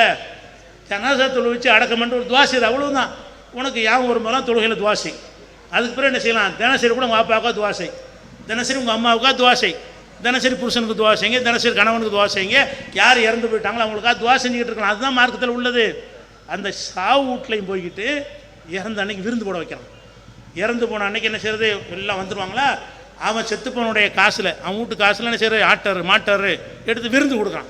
பார்க்குறோன்னா இல்லை, இறந்து போன ஒரு வீட்டில் போய் அந்த மக்களை கஷ்டத்தில் இருக்கிறாங்க, பாப்பா மூத்தா போயிட்டார் இன்னும் என்ன ஆகுமோ, புருஷன் மூத்தா போயிட்டார் என்ன ஆகுமோன்னு கவலையில் இருக்கிறாங்க, அவங்களுக்கு போய் செலவழித்து வைக்கிறீங்களான்னு அடுத்தவன் பார்த்தவங்கள்ட்ட கேட்குறான். கேவலமாக இருக்குது. அடுத்தவர்கள் கேவலப்படுத்துகிற அளவுக்கு இந்த காரியம் என்ன செய்கிறது? விருந்து வைக்கிறீங்க, 3ஆவது நாள் விருந்து வைக்கிறீங்க. 7ஆம் நாளைக்கு பாத்தியா வைக்கிறீங்க, அந்த 40ஆம் பாத்தியா ஓதும் என்ன செய்வாங்கன்னு கேட்டால் பல விசேஷங்கள் வச்சுருக்கிறாங்க. என்னண்டு அவர் என்னவெல்லாம் விரும்பினாரோ அதெல்லாம் வச்சு பாத்தியா ஓதும். பாத்தியா ஓதும் என்ன செய்யணும், உங்கள் தாப்பனார்னா கோவிச்சுக்கிறோம், தாத்தா இறந்துருப்பார், உங்கள் தாத்தா இறந்துட்டார் வைங்க, உங்கள் தாத்தா இறந்தோன்னு பாத்தியா ஓத போனால் என்ன செய்யணும், அந்த தாத்தா என்ன சுருட்டு குடித்தாரு, அந்த சுருட்டு குடித்தாரா அந்த சுருட்டு வாங்கி வைங்க. உங்கள் தாத்தா என்ன சிகரெட்டு குடிப்பார், அந்த சிகரெட்டு ஒரு பாக்கெட்டை வாங்கி வைங்க. உங்கள் தாத்தா என்ன பிராண்டில் பிராந்தி அடிப்பார், அதில் ஒன்று வாங்கி வை. இப்படி ஓதுறாங்க பாத்தியா. பாத்தியாங்கிறது ஏன்னு கேட்டால் இறந்த ஆவி திரும்பி சுற்றிக்கிட்டே இருக்குமா. அவர் விரும்பின மாதிரி அந்த பொருளை வச்சா தான் விடுமா, இல்லாட்டி உங்களை பிடிச்சிக்கிறேன். பயங்கட்டிட்டாங்க. எப்படி பயங்கட்டாங்க, செத்து போனாலும் ஆவியை சுற்றிக்கிட்டே இருப்பார். அவர் சுருட்டு விரும்பினார்னா நீ சுருட்டை வாங்கி வச்சு பாத்தியா ஓதணும். அவர் சிகரெட்டை விரும்பினா சிகரெட்டை வாங்கி பாத்தியா ஓதணும். அவன் விபச்சாரம் பண்ணிட்டு இருந்தான் வைங்க, அந்த பொம்பளை வச்சு பாத்தி ஓதணும் போல இருக்குது. பொம்பளை விபச்சாரம் பண்ணாங்க, அந்த பொம்பளை படுக்க போட்டு பாத்தியா ஓதணுமா, என்ன அதை மட்டும் செய்யலை வைங்க. பாக்கி எல்லாத்தையும் செஞ்சு விட்டாங்க. என்ன செய்கிறது, அவர் எதெல்லாம் விரும்பினாரோ ஹராமானது எல்லாத்தையும் விரும்பினாலும் அதை வச்சு பாத்தியா ஓது. எதுக்கு இந்த பாத்தியா ஓதுற, அவர் ஆவி பேயா சுற்றுறாரு வந்துருங்கிறாங்க. ஆவி பேயா சுத்த இயலுமா இஸ்லாத்தில்? இஸ்லாமிய நம்பிக்கை எப்படி, ஒருத்தன் மௌத்தா போன பிறகு இங்கே வர இயலுமா? ஒருத்தன் இறந்துட்டான்னு சொன்னால் அல்லாஹ் என்ன செய்கிறான்டா, அல்லாஹ் எத்தவப்பல் லம்பு சஹீன மௌத்திகா, ஒரு உயிர்கள் மரணிக்கும் பொழுது அதனுடைய உயிர்களை அல்லாஹ் கைவசத்தில் எடுத்துக்கொள்கிறான். நான் செத்துட்டேன்னு சொன்னால் என் உயிர் அல்லாவின் கையில் வர இயலுமா தப்பிச்சு? அல்லாவுடைய புடியில் மாட்டிக்கிட்ட உயிர் எப்படிங்க அந்த உலகத்துக்கு திரும்பி வரேன்? அதே மாதிரி முன்கர் நினைக்கிற கேள்வி கேட்பாங்க. கேள்வி கேட்டு முடித்த உடனே தூங்குன்றுவாங்க. கேமராவோடய தூங்குன்றுவாங்க. எல்லா நல்ல மனுஷன் தூங்கிக்கிட்டே இருக்கிறான், அவன் எப்படிங்க வருவான்? எல்லா கெட்ட மனுஷனுமா இருந்தால் கபூரில் அடி வாங்கிட்டு இருக்கிறான், அவன் எப்படிங்க வருவான்? செத்து போனவன் நல்லவனாக இருந்தாலும் வர முடியாது, கெட்டவனாக இருந்தாலும் வர முடியாது. இங்கேயே ஒருத்தனை ஜெயிலில் அடிச்சுட்டு வரையலுமா? அதை விட கடுமையான ஜெயில் அல்லாவுடைய ஜெயிலு. ஒம்மி வராயிகும் வருஷகுனிலா யோமி யுபாசும், திரும்ப எழுப்பும் நாள் வரைக்கும் அவங்களுக்கு திரை போடப்பட்டுச்சு. ஒருத்தன் செத்துட்டான்னு சொன்னால் இந்த பக்கம் வரக்கூடாதுன்னு ஒரு திரையை போட்டுறான்ல. இங்கே உள்ள எதுவும் உனக்கு தெரியாது, அங்கே உள்ள எதுவும் உனக்கு தெரியாது. அப்படி இருக்கும் பொழுது செத்தவன் ஆவியா அந்த அஜத்மா பயங்காட்டுற அஜத்மா என்ன செய்வாங்க, நீ பாத்தியா ஓதலன்னு சொன்னால், அவர் விரும்பினதையெல்லாம் வைத்து பாத்தியா ஓதலன்னு சொன்னால் அவர் வந்துடுவார். இது எங்கேருந்து எடுத்த, பிற மத மக்கள் அதெல்லாம் செய்வாங்க. பாத்தியா அவங்க அந்த சடங்கு செய்யும் பொழுது சாராயத்தை வாங்கி வச்சு அவன் எதெல்லாம் விரும்பணும் அதெல்லாம் வச்சு செய்கிறது நீங்கள் பார்க்குறீங்க. பார்த்தவனை அவங்க செய்கிறேன், நம்ம செஞ்சால் என்ன அப்படி அஜத்தில் கேட்குறீங்க. அந்த கூமுட்டு அஜத்தை என்ன செய்யணும், இதெல்லாம் இஸ்லாத்தில் இல்லைடா ஏன்டா அப்படி செய்கிறேன்னு சொல்கிறதுக்கு பதிலாக இங்கே நான் ஓதுறேன் பாத்தியா, எதுக்கு வேணாலும் பாத்தியா. சினிமா கூட்ட திறப்புக்கெல்லாம் பாத்தியா ஓதுறாங்கங்க. சினிமா கூட்டையை டாஸ்மாக் திறக்கப்படுகிறது பாத்தியா, பேங்கு திறக்கப்படுது பாத்தியா, அதுக்கு அஜத்து பாத்தியாங்கிறான். அப்போ இந்த மாதிரி மார்க்கம் தடுத்திருக்கிற ஹராமான விஷயங்களுக்கெல்லாம் பாத்தியா உண்டாக்குன மாதிரி உங்களே அதே மாதிரி ஆக்கிட்டாங்க. அப்போ எல்லா விஷயம் கருமாதியிலே உங்களை விட்ட மாதிரி இல்லை, எல்லாம் அட்ஜஸ்ட்மெண்ட் தான் பண்ணுறீங்க. அதே மாதிரி நம்ம மற்றவங்கள்ட்ட பார்த்து பழகி என்ன செய்கிறோன்னு கேட்டால் அவங்கள மாதிரி நடக்கக்கூடியவர்களாக மாறிவிட்டோம். இன்னும் சொல்லப்போனால் இந்த தௌஹீது கொள்கையை சொல்லணும்னு வந்தாங்களே அவங்கள்ட்டே அட்ஜஸ்ட் பண்ணி இப்போ இருக்குது. என்ன செய்கிறாங்க, அடுத்தவங்கள பார்த்து அட்ஜஸ்ட் பண்ண பார்க்குறாங்க. இறந்துட்டாங்க, கொரோனா நேரம், கொரோனாவில் இறந்துட்டாங்க. கொரோனாவில் இறந்தால் அவன் பிள்ளைய அப்பன் அடக்க மாட்டேங்கிறான், அப்பன் பிள்ளைய அடக்க மாட்டேங்கிறான், அண்ணன் தம்பியை தொட மாட்டேங்கிறான், தம்பி அண்ணனை தொட மாட்டேங்கிறான். கொரோனா அவனுக்கு வந்துருமா, பயம் பொய் அம்பிட்டு கொரோனாவுக்கு பில்ட்டை கொடுத்து பயங்காட்டிட்டாங்க. அதெல்லாம் ஒன்றும் ஆகாது. ஆனால் கொரோனான்னு சொல்லி உலகமெல்லாம் சேர்ந்து ஏமாற்றி நம்ம நினச்சிட்டாங்க கொரோனா வந்துருச்சுன்னு சொல்லி அந்த மாதிரி என்ன செய்கிறாங்க. இதை பார்த்துக்கிட்டு இந்த முஸ்லீம் இயக்கங்கள் என்ன பண்ணுறாங்கன்னு கேட்டால், அவர்கள் தொடாவிட்டால் நாங்கள் தொடுகிறோம், அவர்கள் அடக்கம் செய்யாவிட்டால் நாங்கள் அடக்கிறோம் அப்படின்னு இவங்க இறங்குறாங்க. இறங்கி நல்ல பேர் வாங்கணுங்கிறதுக்காக வேண்டி அவங்க செய்கிற எல்லா சடங்கையும் இவர்கள் துணை செய்கிறார்கள். சும்மாவை தூக்கி கொண்டு அடக்கிட்டு வா, ஒரு பாடியை கொண்டு அடக்கிறதுங்கிற நம்முடைய கடமை. முஸ்லீம் அல்லாதவர் இறந்தால் கூட அவர் எடுத்துக்கொண்டு என்ன செய்கிறது, அதை கொண்டு அடக்கி வச்சு நம்ம கடமை, யாராக இருந்தாலும் அடக்கலாம். இவங்க என்ன செய்கிறாங்கன்னு கேட்டால், நீங்கள் என்ன மதம், அந்த மதம் எரிப்பீங்களா புதைப்பீங்களா, நாங்கள் எரிப்போம், வரவு கட்டலாம் அதுக்குங்க எல்லாம் ஒன்று போய்ங்க, அதில் ஒன்றா நாங்கள் பாடியை வைக்கிறோம். அவங்க செய்கிற எல்லா சடங்குக்கும் துணை செய்கிறது இது சமய நல்லிணக்கமாக. இதை தானடா எல்லாம் செய்கிறான் அட்ஜஸ்ட்மெண்ட். இவ்வளோ அட்ஜஸ்ட்மெண்ட் அதெல்லாம் வந்துச்சு, இவ்வளோ அட்ஜஸ்ட்மெண்ட்டும் இதில் தான் வந்தது. இவர்கள் பிறரோடு அந்த நல்லிணக்கம் வேணும் என்பதற்காக வேண்டி அவருடைய அன்பை பெற வேண்டும் என்று சொன்னால், அவங்கள்ட்ட நிதி வாங்க வேண்டும் என்று சொன்னால், நம்ம நல்ல இயக்கம்னு பேர் வாங்கணும் என்று சொன்னால் என்ன செய்கிறது, இறந்து போனால புதைக்கிறதுக்கு எரிக்கிறது கொண்டே துணை செய்கிறது. அங்கே உட்காந்து தூக்கி கொண்டே பாடியை கொண்டே வைக்கிறாங்க, அவங்க ஓமரி மந்திரங்கள்லாம் ஓதுறாங்க, ஜெபிக்கிறாங்க, அதுக்கு துணை செய்கிறாங்க.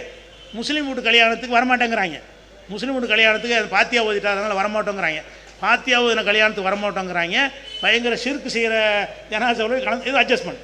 இஸ்லாத்தின் பெயரால் தௌஹீதின் பெயரால் இயக்கம் நடத்தவர் என்ன செய்கிறாங்க, கொள்கையை விட உலகத்தில் பேர் வாங்கணும், நம்ம உலகத்து நல்லவங்க நல்ல மனிதர்கள்னு பேர் வாங்கணும் என்பதற்காக வேண்டி அதுலேயும் வளைஞ்சு கொடுக்கக்கூடிய நிலைமை நீ கண்ணால் பார்த்தீங்களா இல்லையா? அந்த கொரோனா நேரத்தில் எல்லா முஸ்லீம் வீக்கிலும் இதை பண்ணாங்களா இல்லையா? நீங்கள் கொரோனா நேரத்தில் வந்து நீங்கள் வந்து தொடவே மாட்டேன் என்னடா சடங்கு செய்யுங்க வர்ற போடா, நீ அப்பனை தொட மாட்டேன் சடங்கு மட்டும் வருவியா? நாங்கள் அடைக்கிறோம் சும்மா அடைக்க போட வேண்டியதானே? அவங்க வச்சு கொண்டு வச்சுட்டு எல்லா சடங்கு செய்வதற்கு வந்துடுவாங்களாம். அந்த மந்திரம்லாம் துணை செய்வாங்களாம். அவ்வளோ துணையும் செஞ்சுவிட்டு இது சரி, இது மார்க்கத்தில் உண்டா? ஒரு முஸ்லீமை இப்படி செஞ்சால் கண்டிக்கிறாங்க.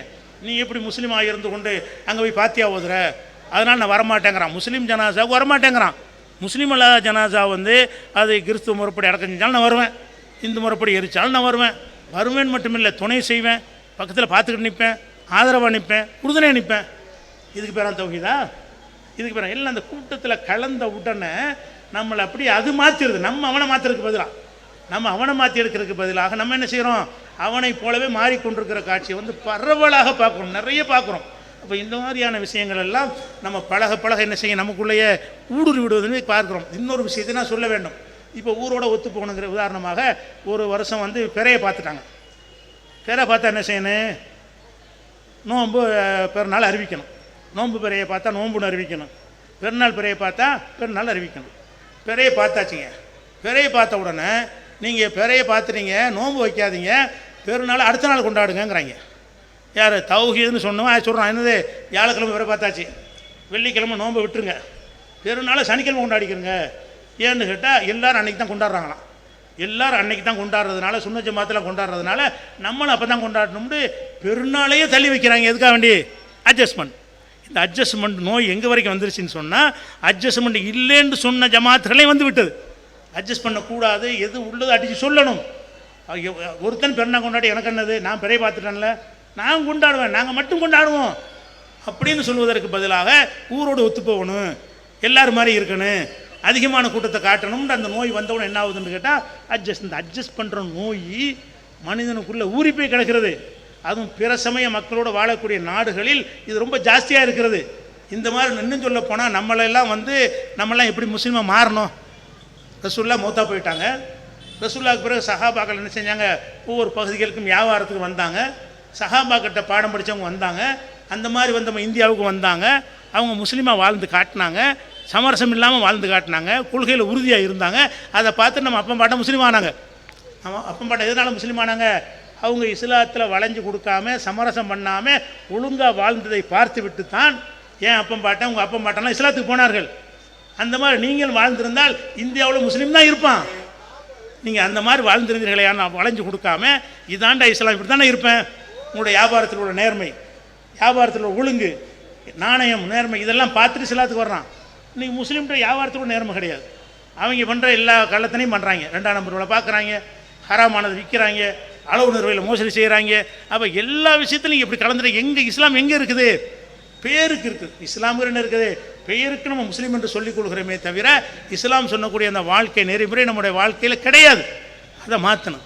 சமரசம் இனிமேல் ஒரு முடிவு எடுக்கணும். என்ன செய்யணும்? இறைவா, இனிமேல் நாங்கள் அவன் என்ன நினைப்பான், இவன் என்ன நினைப்பான், அவங்க என்ன சொல்லுவாங்க, இவங்க என்ன அதெல்லாம் நீ பார்க்க தேவையில்லை. நீ எதை பாரு, உன்னுடைய மரணத்துக்கு பிறகு ஒரு வாழ்க்கை இருக்குது. நீ இந்த நேரமே மரணித்து விட்டால் உங்கள் இது என்ன ஆகும்? நீ சடங்கு செஞ்சுக்கிட்டு இருக்கும்போது மரணித்து விட்டாய், ஷிர்க்கு செஞ்சுக்கிட்டு இருக்கும்போது மரணித்து விட்டாய், தவறான காரியத்தில் ஈடுபடும் போது மரணித்து விட்டாய். உன் நிலை என்னவாகும்? தௌபா செய்யக்கூட டைம் இருக்காது, பாவ மன்னிப்பு கேட்க வாய்ப்பு இருக்காது. அப்போ இப்படி பயந்து நம்ம ஒவ்வொரு வினாடியும் இந்த லா இலாஹ இல்லல்லாஹை விட்டு நூல் கூட நவர மாட்டோம். முகமது ரசூலுல்லாஹ், முகமது தான் அல்லாஹ்வுடைய தூதர். அவங்க என்ன மாதிரி ஒவ்வொரு காரியத்தையும் செய்ய சொன்னாங்களோ அப்படித்தான் செய்வோம், அதுக்கு மாற்றமாக நாங்கள் செய்ய மாட்டோம் அப்படிங்கிறதுல நீங்கள் உறுதியாக இருந்தால், எந்த உறுதியாக இருக்குன்னு ரசூலுல்லாஹ் சொன்னாங்கல்ல, ஆமன்து பில்லாஹ் சொல்லு சும்மஸ்தகிம், பிறகு உறுதியாக நில்லு. இவங்களை பற்றி அல்லாஹ் குர்ஆனில் ஒரு நற்சான்று சொல்கிறான். அதை சொல்லி நான் முடித்துக் கொள்கிறேன். அல்லாஹ் சொல்கிறான், இன்னல்லதீன காலு ரப்பனல்லாஹ், யார் எங்கள் இறைவன் அல்லாஹ் என்று சொன்னார்களோ, சும்மஸ்தகாமு, பிறகு உறுதியாக நின்றார்களோ. சொல்லுவது மட்டும் பத்தாது, உறுதியாக நிற்கணும். ஓட்டு கேட்க போனாலும் கும்பிட மாட்டேன்னு நிற்கணும், ஷிர்க் செய்ய மாட்டேன்னு நிற்கணும், தர்காவுக்கு போக மாட்டேன்னு நிற்கணும், தாயத்து போட மாட்டேன்னு நிற்கணும். யார் உறுதியாக நிற்கிறார்களோ ததனஸ்ஸல் அலைஹிமுல் மலாயிகா, அவங்களுக்கு வானவர்கள்லாம் இறங்குறாங்களாம். மலக்குமார்கள் வர்றாங்க, நமக்கு தெரியாது, ஆனால் மலக்குமார்கள் வர்றாங்க. வந்து சொல்லுவாங்களாம், அல்லா தஹாஃபு, பயப்படாதீர்கள், வலா தஹ்சனும் கவலைப்படாதீர்கள், வஅப்ஷிரு பில் ஜன்னத்தில்லதி குன்தும் துஅதூன் உங்களுக்கு வாக்களிக்கப்பட்ட சொர்க்கத்தை பெற்றுக்கொள்ளுங்கள் என்று மலக்குமார்கள் உங்களுக்கு நற்செய்தி சொல்வார்கள். எப்போ சொல்லுவாங்க? நீ அல்லாஹ் தான் ரப்பு என்று சொல்லிவிட்டு அதில் உறுதியாக அசையவே கூடாது, உறுதியாக நிற்கணும். ஏமா என்ன பேர் வேணாலும் தொலைஞ்சிட்டு போடா, நான் இப்படி தானே இருப்பேன். நான் வாழ்வது மறுமைக்காக, நான் வாழ்வது உங்கள்கிட்ட பேர் வாங்குறதுக்காக இல்லை, நீங்கள் பாராட்டுறதுக்காக இல்லை, உங்களுடைய நட்புக்காக இல்லை. நான் வாழ்வது என் இறைவனுக்காக. என் இறைவன் தடுத்ததை நான் செய்ய மாட்டேன் நீங்கள் இருந்தீங்கன்னு சொன்னால் மலக்குமார்கள் வந்து உங்களுக்கு சப்போர்ட் பண்ணுறாங்க. லா தகாஃபு பயப்படாது, எதுக்கு பயப்பட தேவை இருக்காது, அல்லாஹ் உதவி செய்வான். அல்லா தகாஃபு நீங்கள் அஞ்சாதீர்கள், உலா தஹசனும் கவலைப்படாதீர்கள்னா கவலைப்பட மாட்டீங்க, அச்சமும் இருக்காது. நீங்கள் இப்படி இருக்கிறவங்க தான் தைரியம் இருக்கு. நல்லா வளைக்கிறேன். யார் மார்க்கத்தில் அட்ஜஸ்ட் பண்ணாமல் இருக்கிறானோ அவன் நெஞ்ச நிமித்தி நிற்பாங்க, எதுக்கும் பயப்பட மாட்டான். எவ்வளோ பெரிய சக்தி வந்தாலும் அவன் இரும்பு கூட நிற்கிறதுக்கு எது வேணும்? கொள்கை உறுதி வேணும். அப்படி இருப்பார்களே ஆனால் தத்தனஸ்ஸல் அலைஹிமுல் மலாயிகா வானவர்கள் அவர்கிட்ட இறங்கி சொல்வாங்களாம், அல்லா தகாஃபு நீங்கள் பயப்படாதீங்க, பயப்படுற மாதிரி உங்களை ஆக்க மாட்டோம், நாங்கள் உங்களுக்கு உதவியாக இருப்போம்னு அர்த்தம். அல்லா தகாஃபுலா தகசம் கவலையும் படாதீங்க, இந்த கொள்கையில் மட்டும் உறுதியாகிறீங்க, கவலைப்படாதீங்க, அதனால் ஒன்றும் ஏற்படாது, எந்த விளைவும் ஏற்படாது என்பதில் நீங்கள் நம்புங்கன்னு அல்லாஹ் சொல்லித் தருகிறான். இந்த அல்லாஹ்வுடைய வசனத்தில் நம்பிக்கை கொண்டு கொள்கையில் உறுதியாக இருக்கக்கூடிய நன்மக்களாக அல்லாஹ் ரப்பல் ஆலமீன் உங்களையும் எங்களையும் ஆக்கி அருள் புரிவானாக என்று கேட்டு நிறைவு செய்கிறேன். வாஹிரு தாவானா அனில் அல்ஹம்துலில்லாஹி ரப்பில் ஆலமீன். அஸ்ஸலாமு அலைக்கும்.